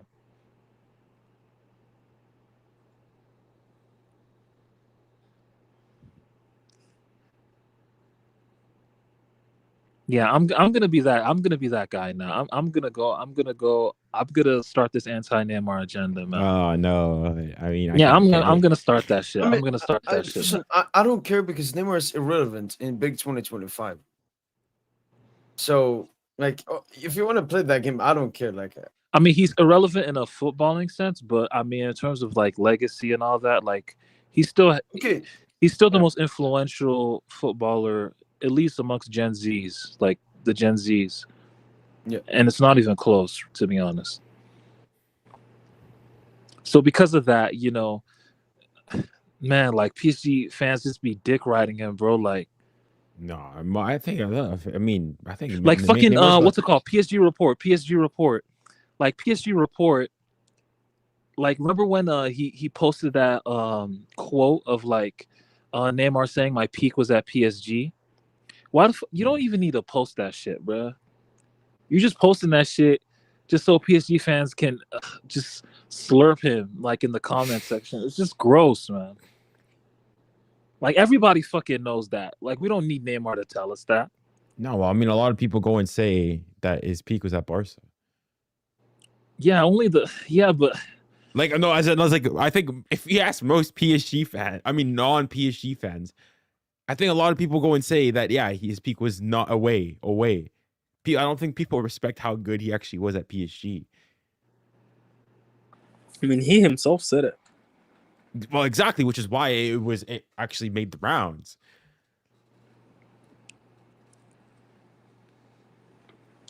I get it, man. I get it, but I just don't think that's something that he needs to say, or like, because we all know that, you know. Well, we as PSG fans know that, but like if I go and ask the average Premier League or La Liga fan, they're gonna say no, his peak was at Barca. Yeah, fair point. Yeah. Still, do people really say that though? I mean, bro, yeah, first and foremost, you think that the PSG agenda that people have already just on its own, and then I feel like it's only Messi fans. I feel like it's only Messi fans that say that. No, what I would say, because I remember when that quote came out and he said that, the whole comment was saying, like, arguing him, like they were saying, nah, at Barca. So I believe that a lot of people would think his prime was at Barca, mainly because the UCL, they won the UCL, and they don't watch PSG in the league other than, like, they don't watch anything. Never, man. But he'll say some shit like that and then just dick ride Barca. It's so gross, man. Unfollow PSG and then follow back on some pussy shit. Like, when did he follow PSG back? no, like a couple months it was ago. like a small, huge thing. Yeah. And then they reported that. Like, why did PSG report that? Oh, he's followed PSG back. Oh, No, but Tosin. Wait, Tosin, like, stop. bro, like, they How's this PSG report? Like, bro, okay. PSG fans give this nigga so much love that he doesn't reciprocate back. Bro, they give this man so much love that he doesn't reciprocate back, bro. Yeah, but you could say the same thing about, like, I don't know, Ronaldinho as well. You could say the same thing about a Ronaldinho and how. Same thing with like the French. Same thing. No, you can't say the same thing about Dino. Dino shows hella love. Ronaldinho never. Dino doesn't talk. Love. No, that's not true. That's not true. This guy's paid by Barca. He's literally a paid employee by Barca. Doesn't matter. He talks glowingly he speaks French. Yeah. Fucking Dino does interviews in French. Dino 2 days ago he was praising Dewey and Vitinha 2 days ago or 3 days ago. Yeah, and Dembele. He said, like, who's the player that's talking like you? As well. He said, like, Dembele. Like, bro, he's Dino be on. He loves PSG. Like, you can see, and he does full interviews in French. Nah, bro, fuck the Neymar shit, man. You got a Neymar agenda. I mean, I think you overestimate how much Neymar is loved. That a lot of people are like, he's divisive. at PSG. Or maybe amongst English-speaking fans, he's more loved, but certainly amongst the French fans, he's very, very divisive. Okay, maybe in real life, yeah, but not on the socials. They be on his nuts. They be on his nut, bro. French fans, English fans, all these people, they be on his nuts, man. And he never reciprocates. So why show love to a nigga that don't fuck with you? Yeah, bruh? but that's like going and saying like Messi fans and Barca. Like I think that's even like Messi. Literally, I feel like Messi's even bigger because at least Neymar Messi was formed at Messi never does anything about Barca. Like even I think there was talks about like the new like the unveiling of the Camp Nou one. He doesn't even want to go. Nothing. No. Like all when Barca have a milestone like years with the club, nothing. Doesn't say anything. Yeah, Barca fans like still glazed. I think that's bigger than PSG fans going gloating because Barca fans have Messi. I mean, if you want fairly to a certain degree on like some god level pedestal, but Messi does not reciprocate it at all. When has Messi talked about Barcelona ever since he's left? But I mean, No, I Messi think- still be like he be voting Yamal like in his Ballon d'Or ballot. He be like, come on. and he like What what's it was called? Neymar's? What was Neymar's then? No, I think that the Oh, main point is- Neymar just gonna dick ride Vinny and Rodrigo, bro. That's what he gonna do, bro. Yeah, but that makes sense. I mean, he's Brazilian. Like who's Yeah, gonna? I mean, we only had one PSG, but you know what? Who he's saying about Bruce Vitinha? The same Vitinha who had problems with that PSG. still can't believe Messi and Neymar hated Vitinha. Man. Yeah, I don't get that. Like, What was that on? Oh, they would have hindered the growth of this genius. What a shame. I don't know what did Vitinha like. He didn't. It was just the way we played, and I mean, I don't get why they hated on him. Bro, they were saying he was too aggressive or something in training or something. That's what crazy Messi like said because after like a strong challenge and whatnot. Yeah, But bro. They're not serious. They weren't serious, man. They weren't, bro. They weren't. They weren't serious, man. Neymar was picking fights with fucking Ismail Garbi in training, dude. Like what the fuck, dude? Yeah. They just wanted to have fun there, man. And they weren't watching films, nothing. Galtier doesn't show like any like from the videos from the games to work on, nothing. Yeah, they just hijacked and fucked up. They made PSG very clicky. You know, like They this were on is a one picnic. click, this is another click, and that shit cost Verratti his PSG career.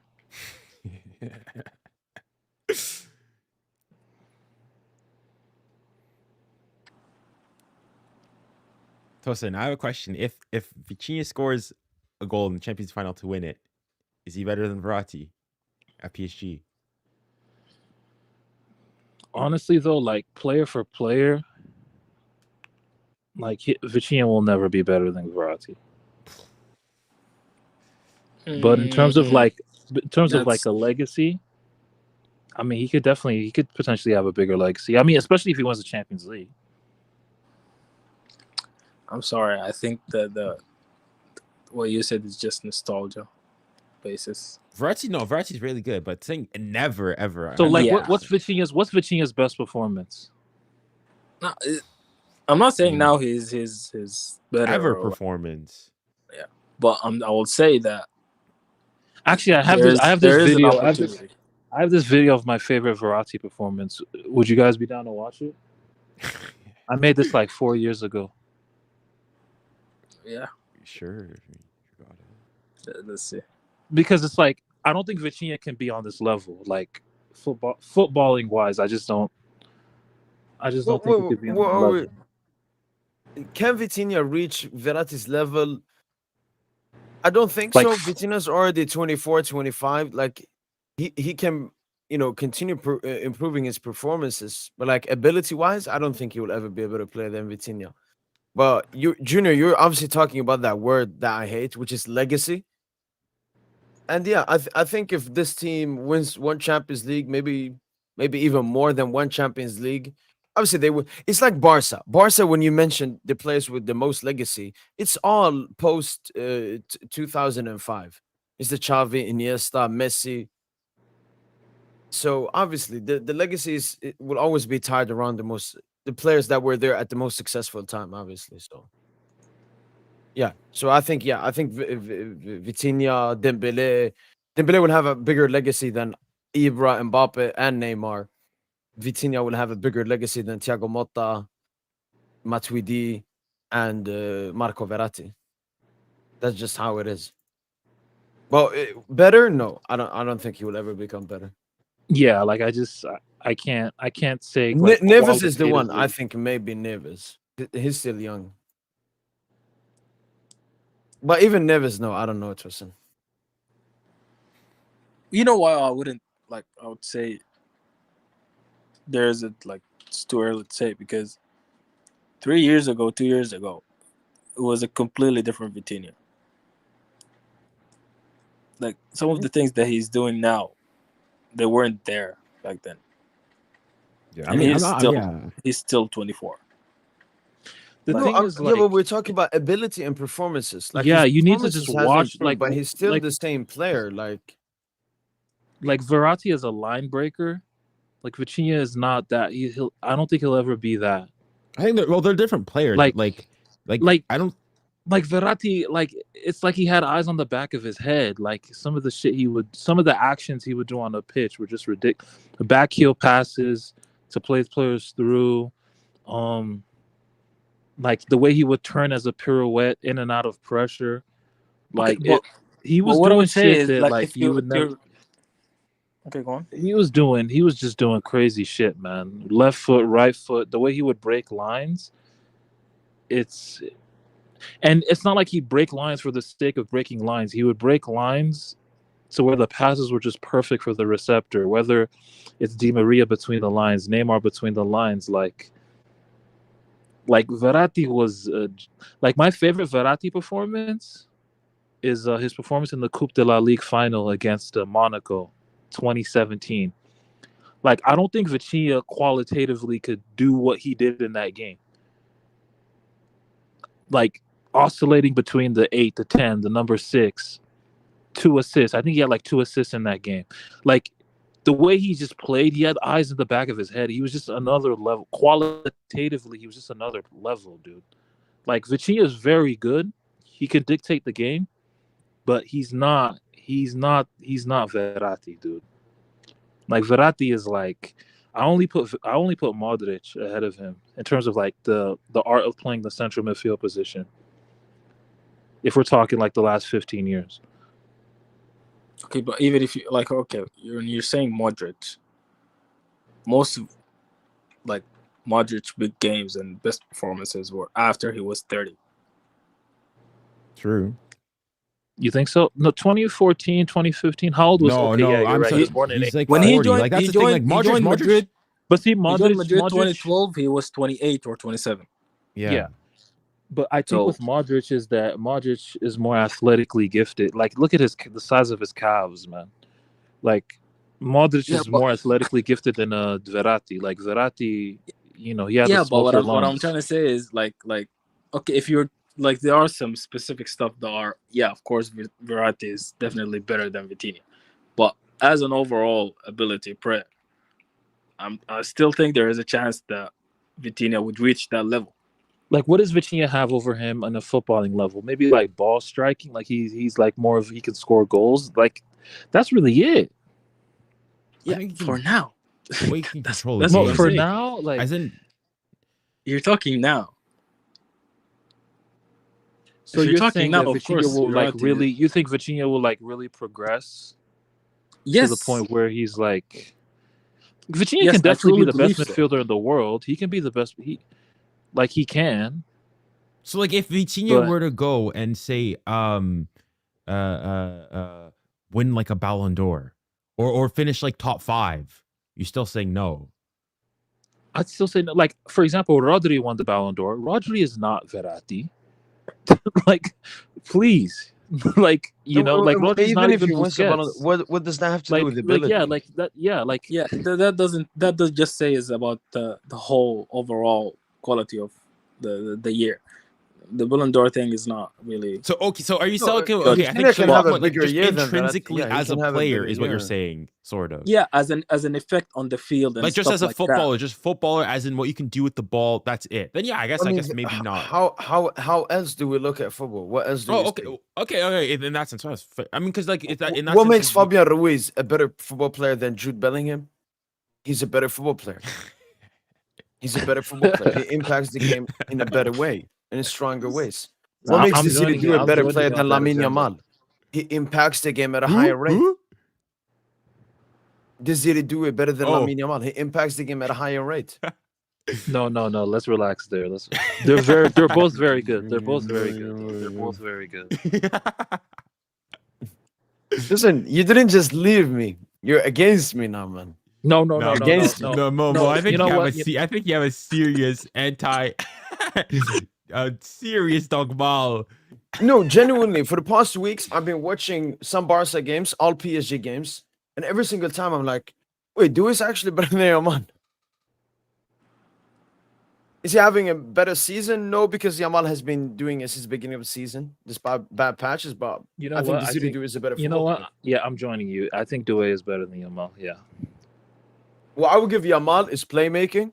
I think that's something Desiree Doué can work on. But like goal scoring wise, Doué is much better than Yamal. How many goals does Yamal have this year? I mean, he scored today. Maybe 14. I think Doué is only 3 goals away, playing way less minutes. Yeah, way less minutes. Now, versatility doesn't make you better.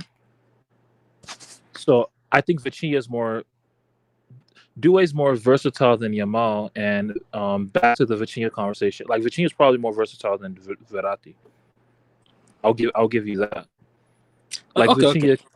Vitinha could play as an auxiliary winger if you needed him to.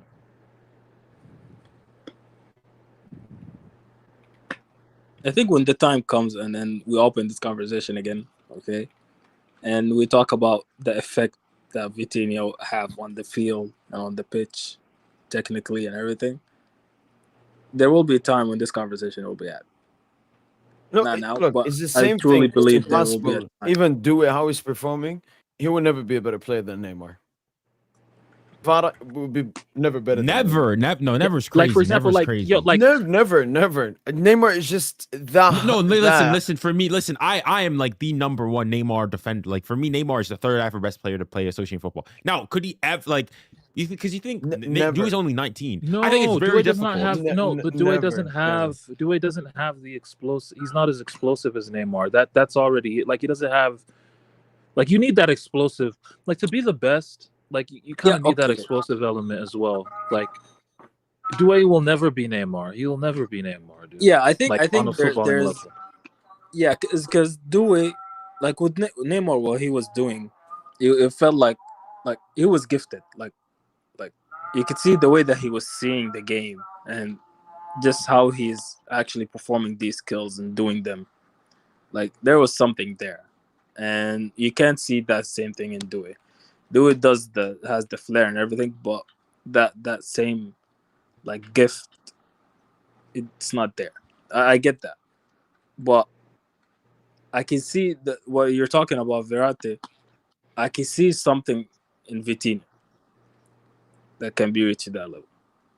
That's what I'm trying to say. Like what exactly can you see though? Like I just think like Verratti, like the way that he dictates the game, the way that he sees the pitch, the way that he cleverly moves around players around him. Like Vitinha, what I like the most is even when he's being pressured and everything, you can trust him, bro. You can like whenever. But the Vitinha thing is, has like the ball, Verratti's the kind of player. Like Prime Verratti's the kind of player as well.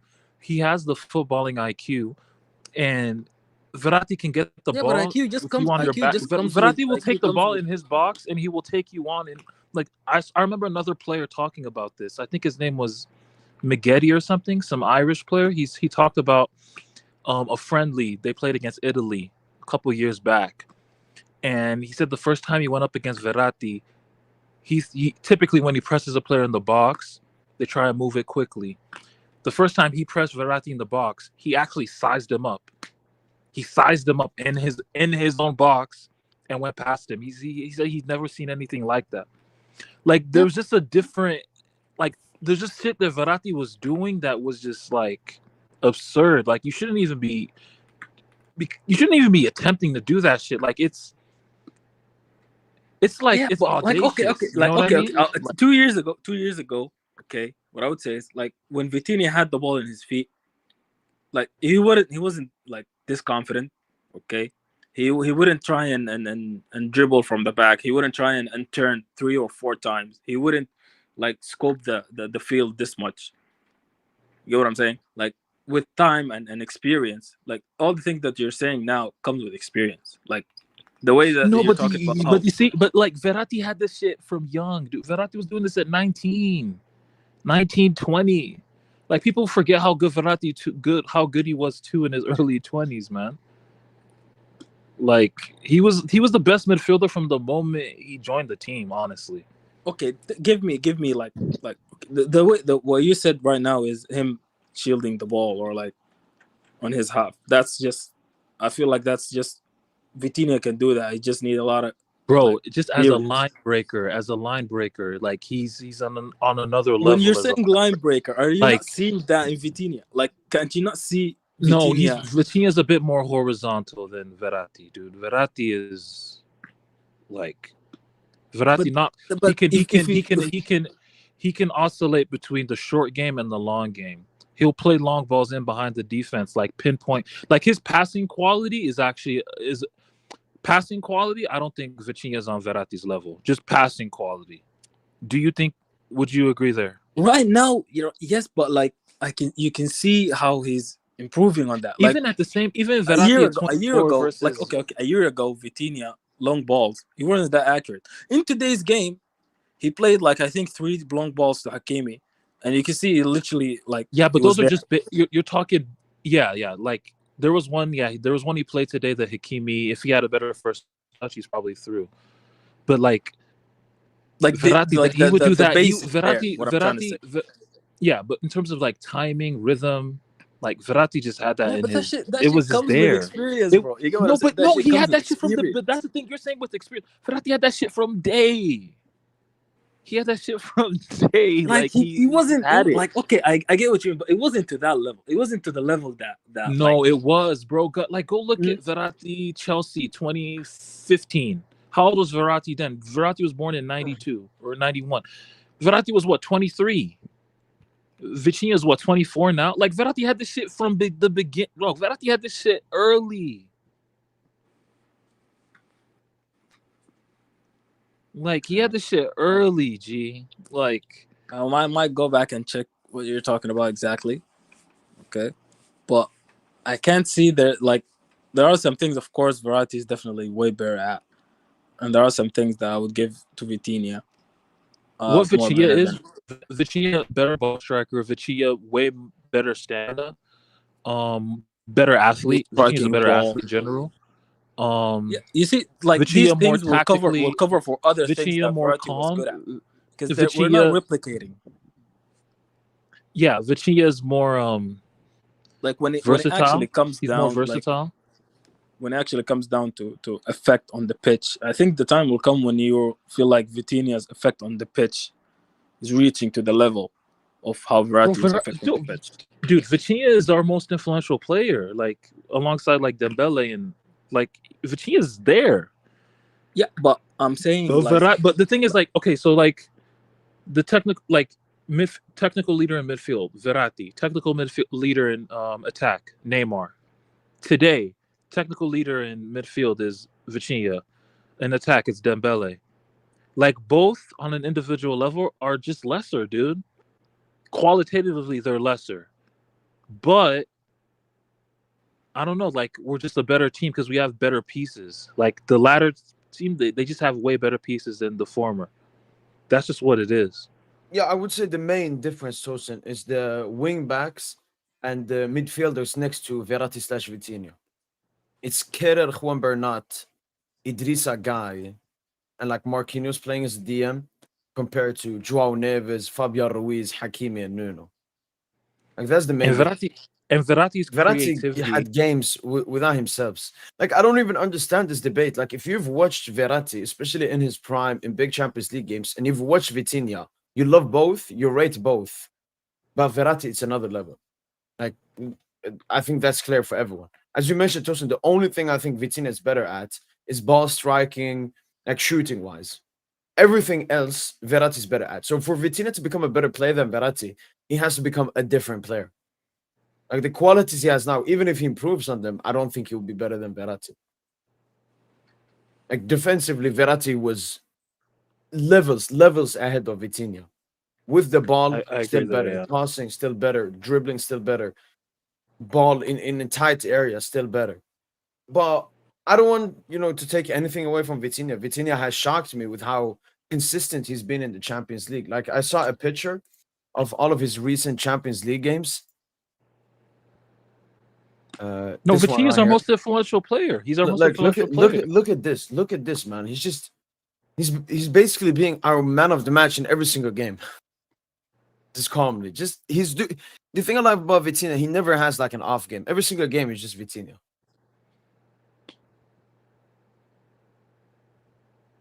I miss the Vitinha goals, I'm gonna be honest, but I can take this clean sweeping Vitinha. And he only pulls up in knockout stage. He doesn't care about the group stage. Yeah, and the thing is, I think he can have I think he might probably have. So, you know how people have that argument, better versus greater.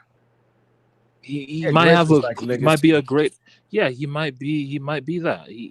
Honestly, it's trending towards that. Wait, what? It's trending towards Vitinha having a greater legacy than Verratti as a PSG player.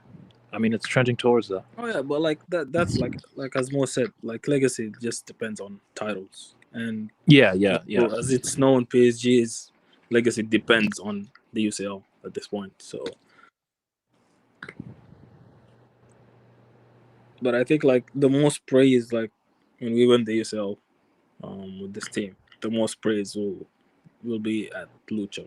Like, it will first be Lucho will Lucho, get. and then the players. Because we've seen these players throughout the years, most of them, and we've seen how they played in their former clubs or how they played the year before in PSG. Lucho is doing with these players is something different. Honestly, though, Neves has like a higher margin of progression where he could be the best midfielder in the world. Vitinha's better now, but Neves already has that bulldog quality where he's just such a monster. So, yes. And then if he just progresses a bit more on the offensive side, like if he's like a metronome type of footballer, which he projects to be, at that point he's the best midfielder on the team in the world. Fuck the team. I think when he's at the stage where the ball is shared with him and Vitinha, like Vitinha gives him the ball for Neves to try and dictate the game and try and create the passes. At that point, then Neves will be at the top, because now he's just more of like a workhorse. Like he is. Yeah, he's like a supplementary piece, of course. But like his main role is to cut the ball and give it to Vitinha, or like give it to someone else, or like try and open up the play a bit. But he's not on the ball for a midfielder. Nah, when the time comes for him to be shared, shut up, G.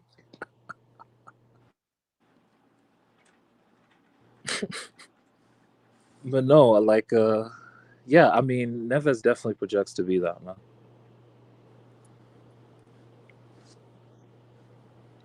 But right now, the best, like Vitinha is amazing. He's our leader. But like, would you say Vitinha is better than like Pedri?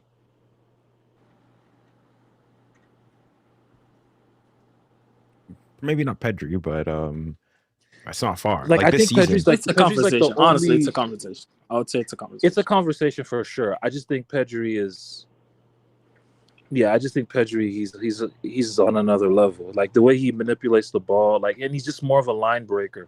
Yeah, It's really the that line line break. I was about breaking. to say the line break because I Yeah, remember, like especially on the last game, like what he did there, it was against Atletico. It was yeah, yeah, ridiculous. that Yeah, in that game he was actually ridiculous. Like whenever he takes the ball, he's like, "Guys, don't worry. The ball is with me. You guys just move forward. The ball is with me. I'm gonna go forward." yeah, exactly. I know. That's exactly. And I that's think I'm honestly gonna the have one to. thing. But that's the one thing everyone's complained about with Vitinha a little bit. He's obviously progressed in that aspect. It's just, you know, from when he first came, everyone says you don't pass it forward enough. You know? Yeah, I remember. It was this year as well. Like the start of the Champions League run and everything. It was just different. It was just a different team. Like at that point, it was a different team. It was a different role. Everyone had a different role. Like Yeah. the goal Nuno Mendes scored today. Start of the season, Nuno Mendes was a left center back. So it's a completely different team, and that's why we're winning this Champions League, man. Amen, man. All right, I'm gonna leave you to it, guys. It's been a Yeah, pleasure. same. I need to get going as well. Yeah. Good day, man. Catch y'all later in 6 days, I guess. Yep. Yeah. Yeah, potentially maybe some talk, some discussions on the weekends, potentially. But Okay. pleasure having you on, guys, as usual. Discussing the beautiful and best club and greatest club and biggest club in the world, Paris Saint Germain. Oh, make sure you make that reaction video though before we head out. Just react to people reacting to the game. Oh yeah, tomorrow. Yeah. Tomorrow. All right. All right, y'all. Y'all take care, man. Take care. Yeah. See you Take guys. care, man. Thanks. Peace, Bye. peace. Take care. Take care, Junior. Take care, Tosin. And take care, PG Dreamer, man. All right, then, people. Go win today. We ain't bigger than Barca. Yo, fuck Barca. Obviously, we're bigger than fucking Barca. We've been owning you guys for the past 7 years. Cooking you in the UCL, taking your players, man. Be humble, man. But yeah. Hope you guys have enjoyed this post-match podcast. Hopefully, you guys enjoyed the live watch along. Hopefully, you guys are going to be enjoying the content leading up into the second leg. Obviously, Paris Saint Germain and Barca will be playing their game on Tuesday, and then the other games will be on Wednesday. So, bit of a changery. I'll be live with the Lyon Manchester United game tomorrow with the live watch along. I'm very excited to watch that game. But yeah. Thank you. We beat you twice. We took Messi, Neymar, and Bob. Messi, Neymar, Dembele, and Chiki Arnautenas. You can even add in Xavi Simons. Thank you, Prince. All right, then, people. That's been it from boy PSG, and as usual, ale.